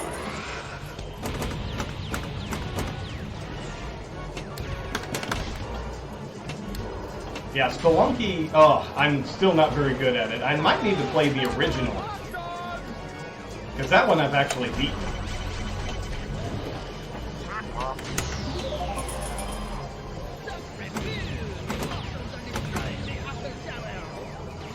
The Martians are destroying the Eiffel Tower.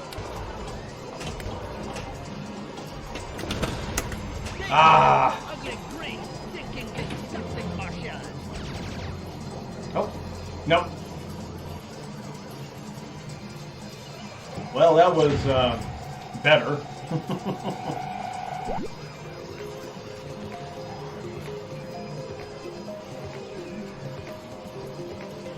Yeah.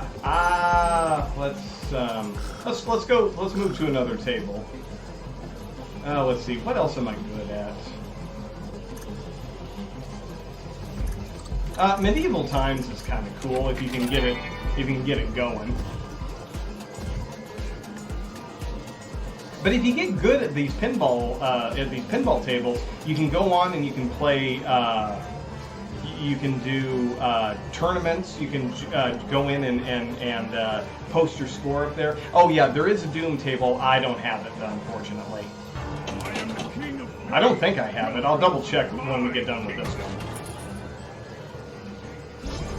There's a lot of stuff. There's Marvel tables, Star Wars tables. They can get a little pricey buying all of them, so I usually wait for them to go on sale.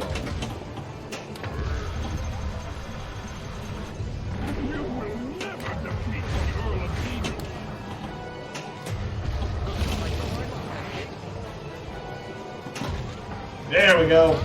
Drop the castle.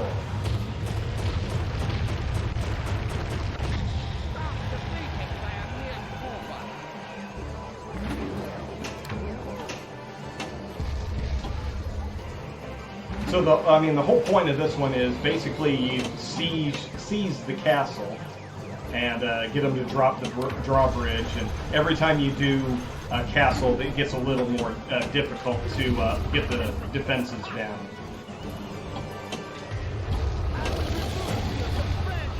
Because the trick is if you hit the main gate, there's a chance that the ball will drop straight down like it just did.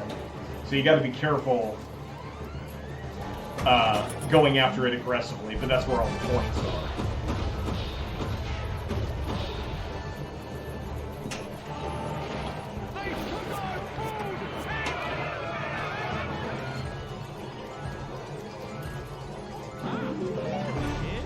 Light extra ball.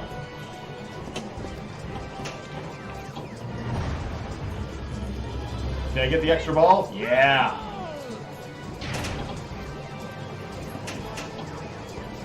And every once in a while you can get the multi-ball. There we go. 2 castles down.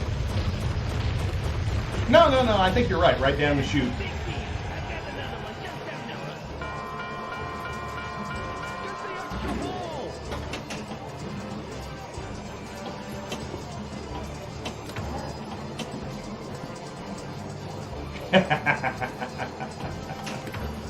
Bears beats Battlestar Galactica.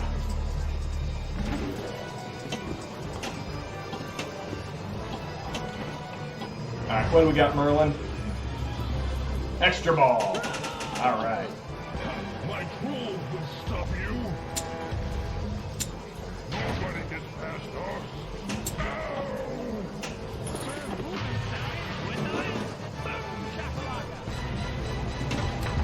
Oh, I blinked right between the trolls.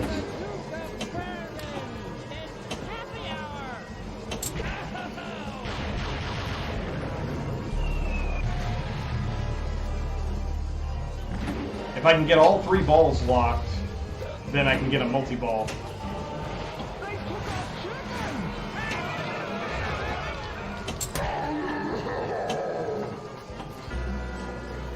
Is that the 3rd ball locked?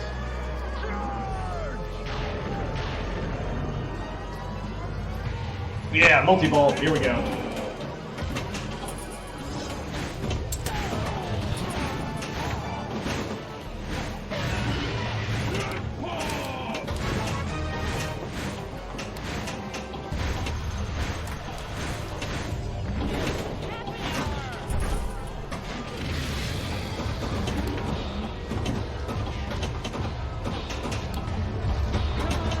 Ah!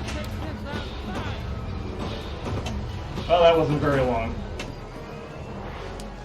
Oh, there were still 2 in play. I didn't realize there were 2 in play.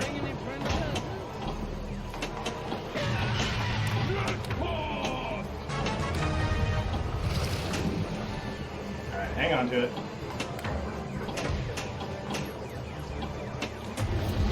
Alright, gates are open. Get it. Ah. Oh! Ah! Dang it.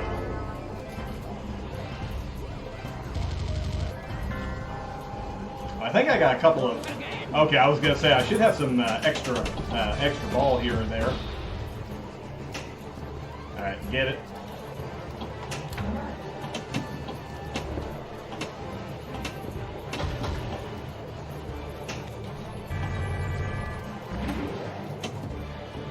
Hang on to it. It's easier to hit it from this one. There we go. Castle down.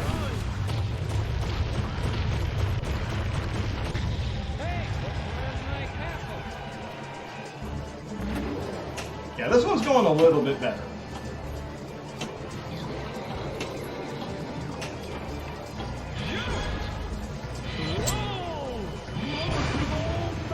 Another multi-ball.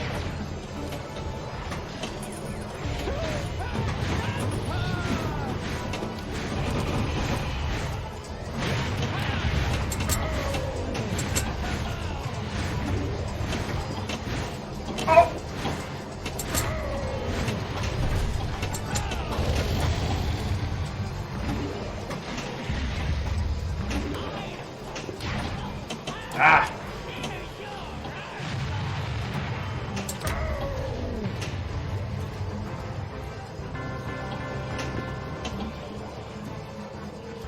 Yeah, 46 million. That's not too bad.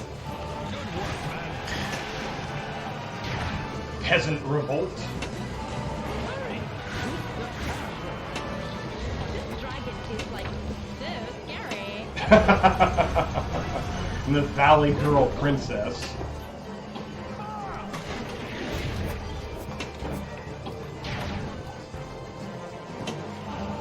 Oh, get up there. Ah, dang it.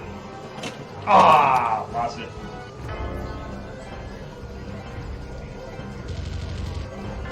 Eh, 1.2 million bonus. That's not bad. Oh, we're still in this game.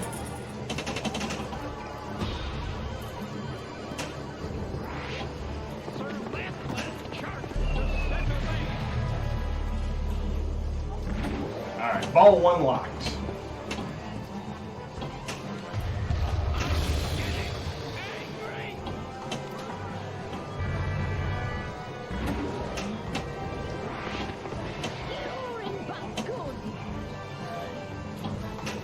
Ah, no! Really clenched on that shot.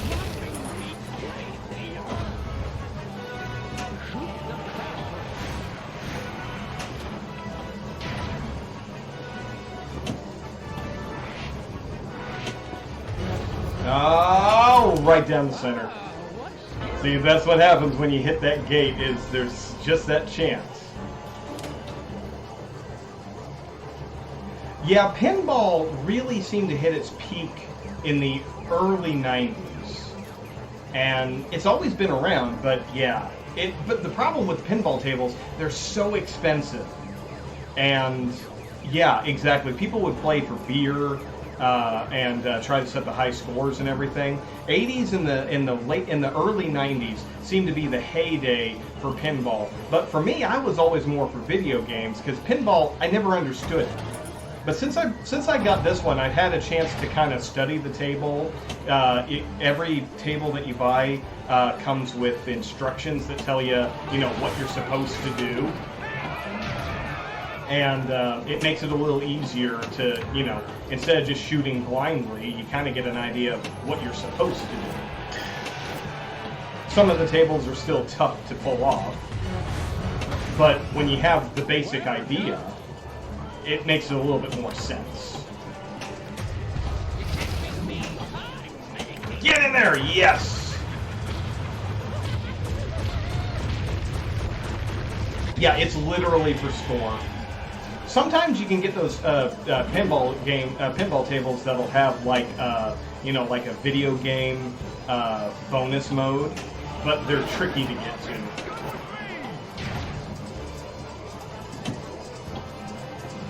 I have some games here that aren't based off of real life tables, where they have like video game concepts. I have one that's for Alien.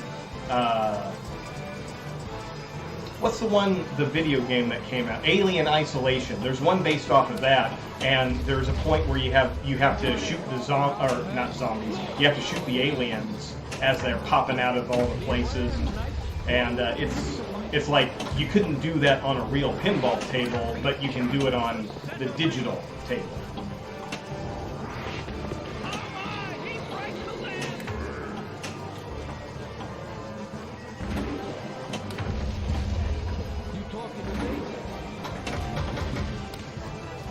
I guess this kingdom's in Brooklyn.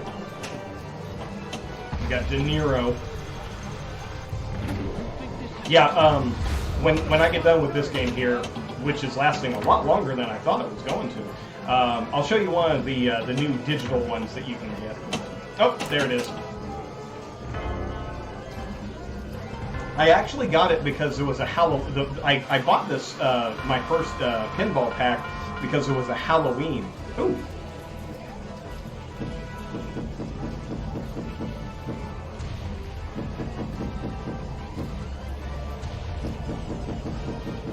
Second high score.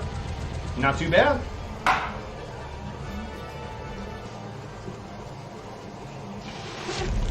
Nope, didn't get a free game. Well, it wasn't a Halloween theme, but it was a Halloween sale.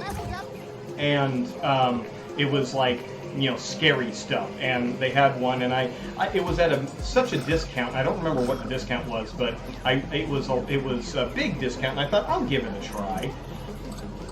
Okay, so these are all the tables. Looks like, I think that's a new one. But all the ones that are colored in are the ones that I own. So we have Attack on Mars, Dr. Dude, Black Rose, Medieval Madness, that's the one we just played, Party Zone, Sorcerer's Lair. And then over in the Williams section, Funhouse, Space Station, Circus Voltaire, all these. They sell them in 3-packs. There's 3 you can buy them 3 at a time. But there's like Jurassic World, there's Universal Pinball, there's Back to the Future, Jaws, and E.T., and then the Marvel section. My God, all the Marvels. And then Star Wars. And then there's the Bethesda one, there's Fallout, Doom, and Skyrim, but I don't have any of those. But then they were selling the Alien trilogy, so there's Aliens, AVP, and Alien Isolation. Now these are things that were not based off of an actual pinball. Is this going to be a stand-up fight, sir, or another bug hunt? There's some of the tables that look interesting, but I like the more authentic tables. But this is the reason why I bought the game. This is based off of the Aliens movie, and there's lots of movie tie-in sound effects. Just tell me one thing, Brooke. You going out there to destroy them, right? Not to study, not to bring back, but to wipe them out. See, now this is not a pinball machine. This is all this is just something that exists in the digital realm, as far as I know. So, let's do film order. I've actually seen them all up till Thanos got taken down in Endgame, and after that, it's a little spotty. Screwing around. So yeah, this one I'll try to get to the bonus stage on this one. The physics on this one are a little different, so it takes me a little bit to get used to it.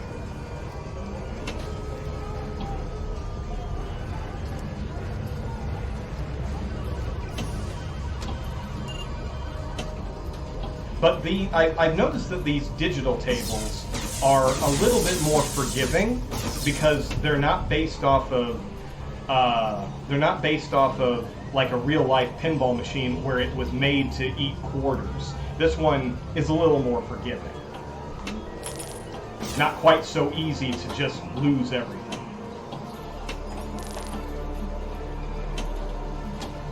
So right now what I'm trying to do is I'm trying to light up all of my teammates' names. Every time I go up a ramp, I get a letter in their name.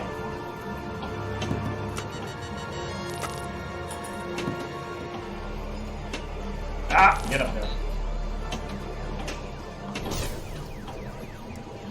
See, we got Vasquez, Hicks, Burke, damn it, Hudson, and everything. And if you light up all their names, you get them on your team. And then when the bonus round comes up, you have gun turrets and things set up. And then there's one where you actually take the car out for a drive, and it's a lot of fun.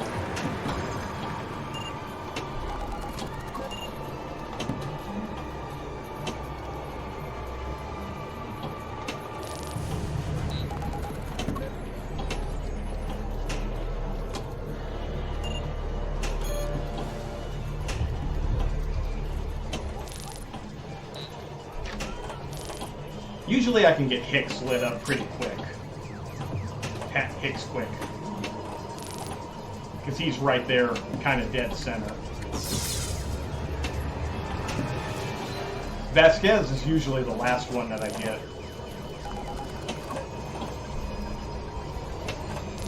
Alright, so we got Hicks, and so his bonus has been added into it. Oh! Zero problem. And there's actually one point where Ripley will flame throw the ball, and then the ball is on fire as it bounces around. So there's some neat stuff. But again, this is stuff that you can do in a video game that you can't do on a pinball table.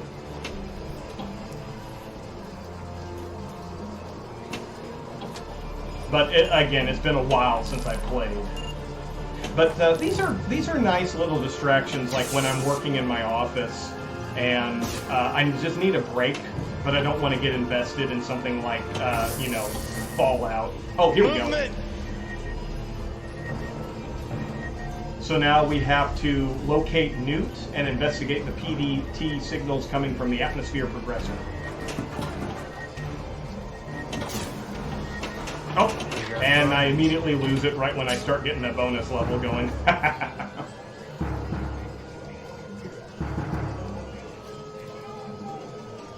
That's it, man. Game over, man. It's game over. Yeah, and I love that they got, Hicks in the whole thing. And, that's it, man. Game over, man. Game over. All right. Well, that's enough pinball. I'm gonna switch over to what time do we got? Oh, okay. I still got a little bit of time. I think I got time to work in one more game. So let me switch that down there and see what else we got. But I like this because it's kind of low key. Doesn't get my heart rate going too much. Like when I'm taking a break, if I'm in my office and doing some writing, I kind of like that.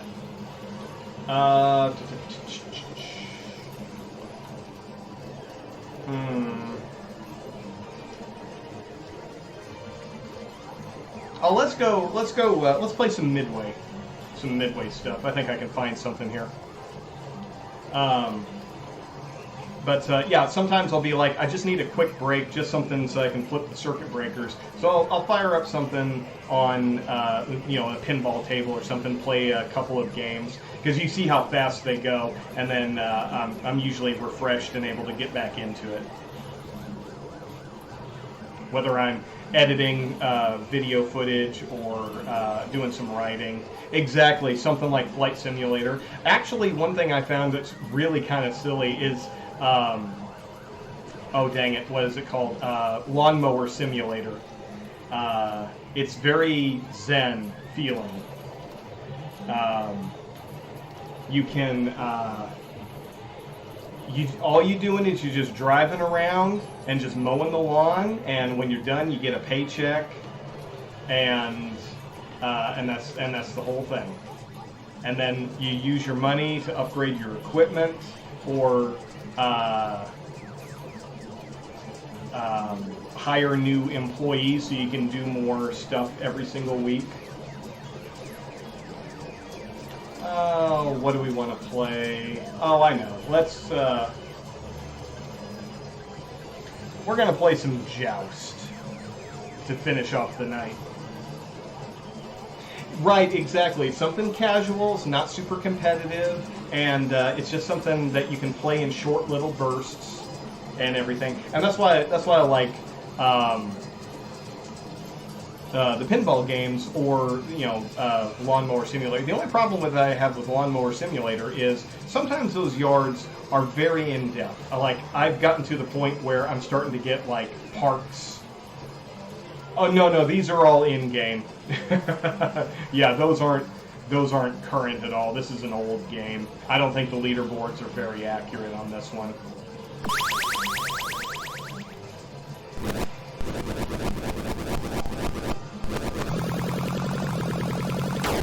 Wow, that was long.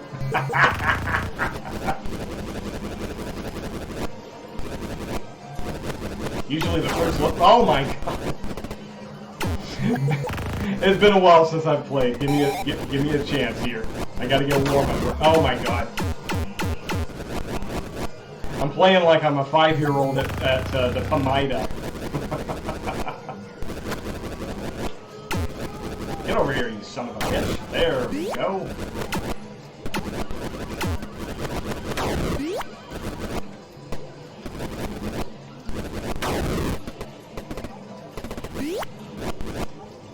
Wow. Before I left the States, a buddy of mine and I went to a video game bar, and oh my god, where have these things been my whole life? You go in, there's a cover charge. You go in and you can just, all the arcade machines are set to free play. You just order your beer, get your drinks, have your bar food and everything. You pay for all that, run up a tab, and but the cover charge takes care of all the games. And when I was there, I actually set the daily high score for Joust. So I'm not playing very good right at the moment. Thy game is over, yeah. So whenever I set the high score for a machine, I always make a big deal about that. But the one that I was having a lot of fun on was Root Beer Tapper, or in the arcade, I guess it's Beer Tapper, or just Tapper. That is a frantic damn game. I think I have it on this collection.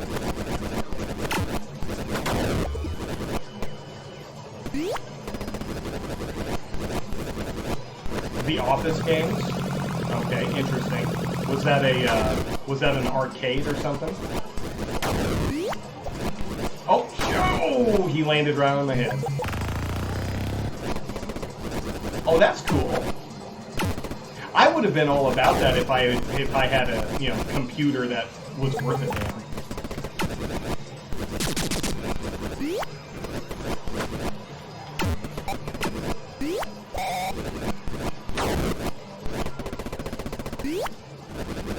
That's a pretty damn good deal. Is that $10 per person?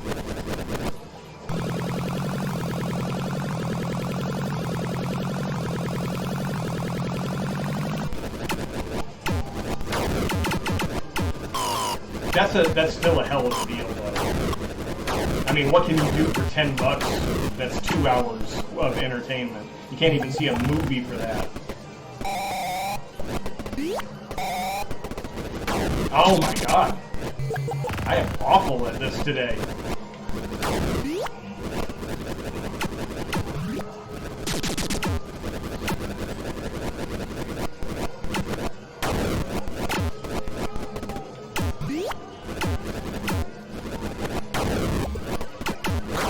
Ah.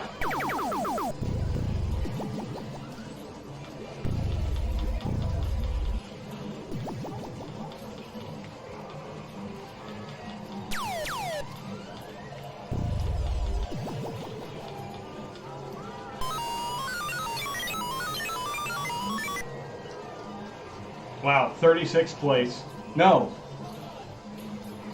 Yeah, 36th place. But at least I got the top for this table.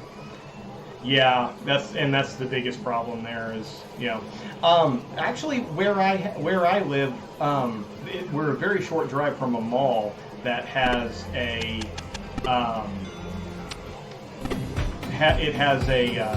an arcade in it, but it's very basic. It's mostly like stuff that you can win tickets in.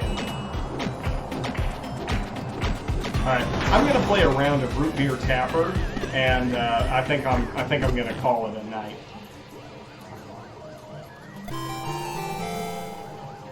This game can get nuts.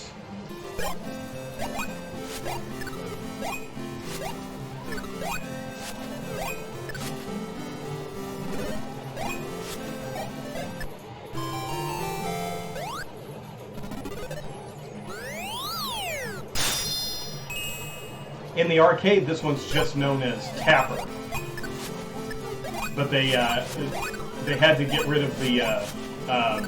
It actually came with a place that you could put your beer, and they had to change it a little bit for when it came to like consoles, because they couldn't have a beer-based game. Out the door. I agree. Good old-fashioned arcades are hard to find, but occasionally you can find a video game bar.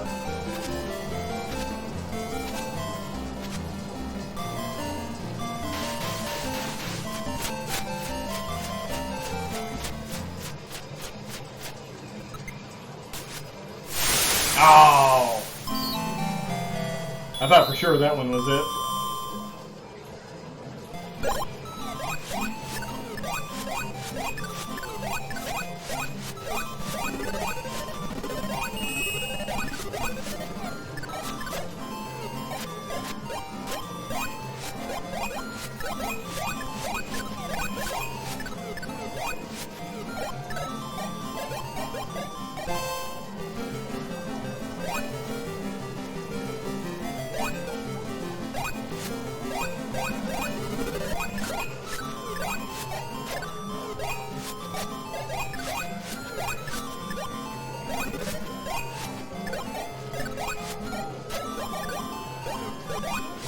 Some of these levels, you wonder if everybody's going to stop coming for root beer. Oh my god. Get out, get out.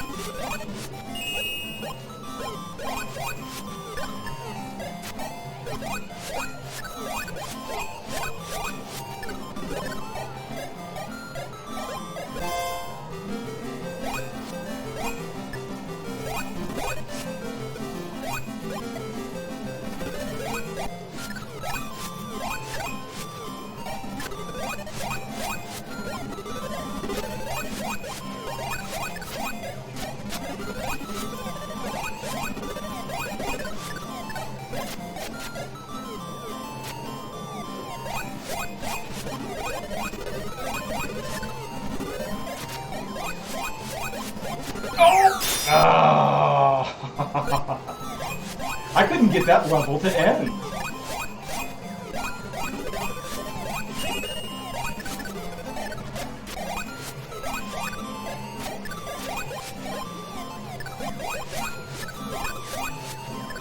There we go. See, that one went real fast.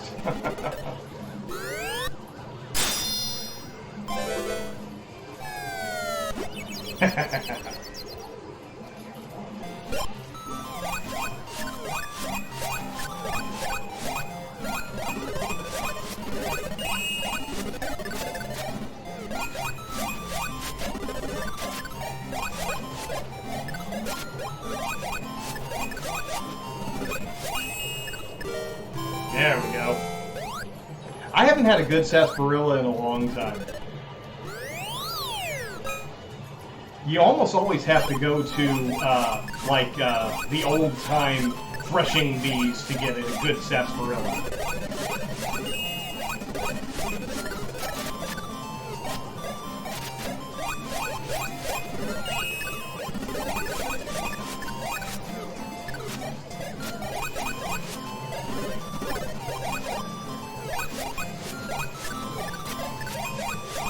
Whoop! Oh, someone came in and got that extra beer. Oh, got it.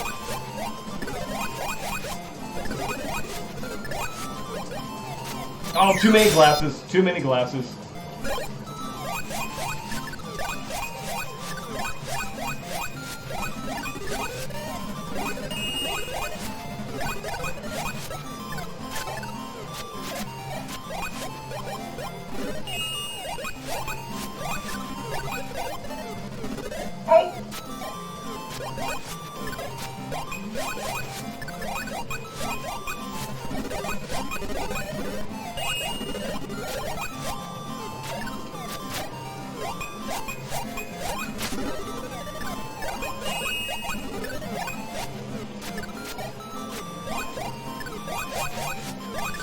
Oh, I did one too many. One too many.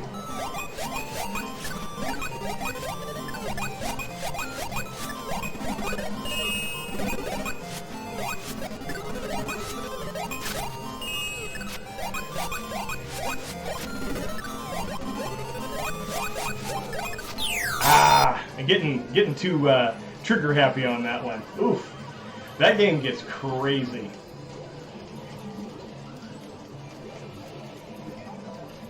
Well, not my best, but at least I got on the board. I very rarely make it past the sports levels. So, well, I think that is going to do it for this evening. This was a lot of fun. I used to do this every single Friday, and this a little bit different, improving and everything, and making things a little bit different. But when it's Friday night, it feels like a little bit of a party atmosphere and everything. So, well, R-Signs90, thank you so much for hanging out with me on this one. Since it is the weekend, I'll be taking a couple of days off from broadcasting, but I'll be back Monday with another round. I'm not exactly sure what I'm going to do, but I'll worry about that when we get there. So for everybody who's watching this, whether it's live or during the replay, be sure to check out all of my channels. I always appreciate all the support, especially my video review channel, Sugar Pants Video Basement. I just watched some terrible movies, and season 1 is all out there. There's 6 episodes in season 1, and there's still 3 seasons on the way. Season 2 is actually going to get started in just a couple of weeks. Very excited for that one, because there's some really good movies in that one. And when I say good, I mean bad. That's the whole point of it. Just really bad movies. And that one's coming out. I'm frantically working on the second year of footage. I've got a better camera, so I'm anxious to get started recording those. But year one is already in. It's just waiting for the episodes to launch, and they're going to launch in kind of a trickle feed throughout the year. But I've got 24 solid episodes that are done, ready, and already uploaded to YouTube. They're just waiting for their launch date. And in about 2 weeks, we've got season 2 coming out. There's that. If you miss any of my broadcasts when I'm on Twitch, make sure you check out Nothing Beats Gaming. That's my other YouTube channel.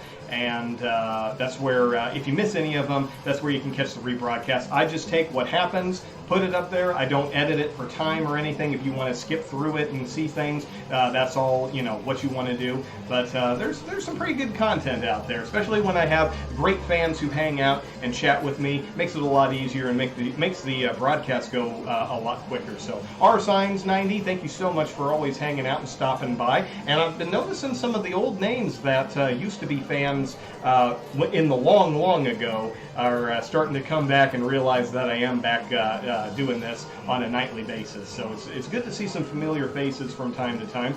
And if you are a person who is watching the show, don't be shy. Introduce yourself. I'd love to chat with you. That's the whole reason I'm doing this, is so that I can chat with people. And we're just here to have a good time and just hang out. So that will do it for this evening. So until I greet you again, y'all have a great evening, have a great weekend, and we will catch you next time.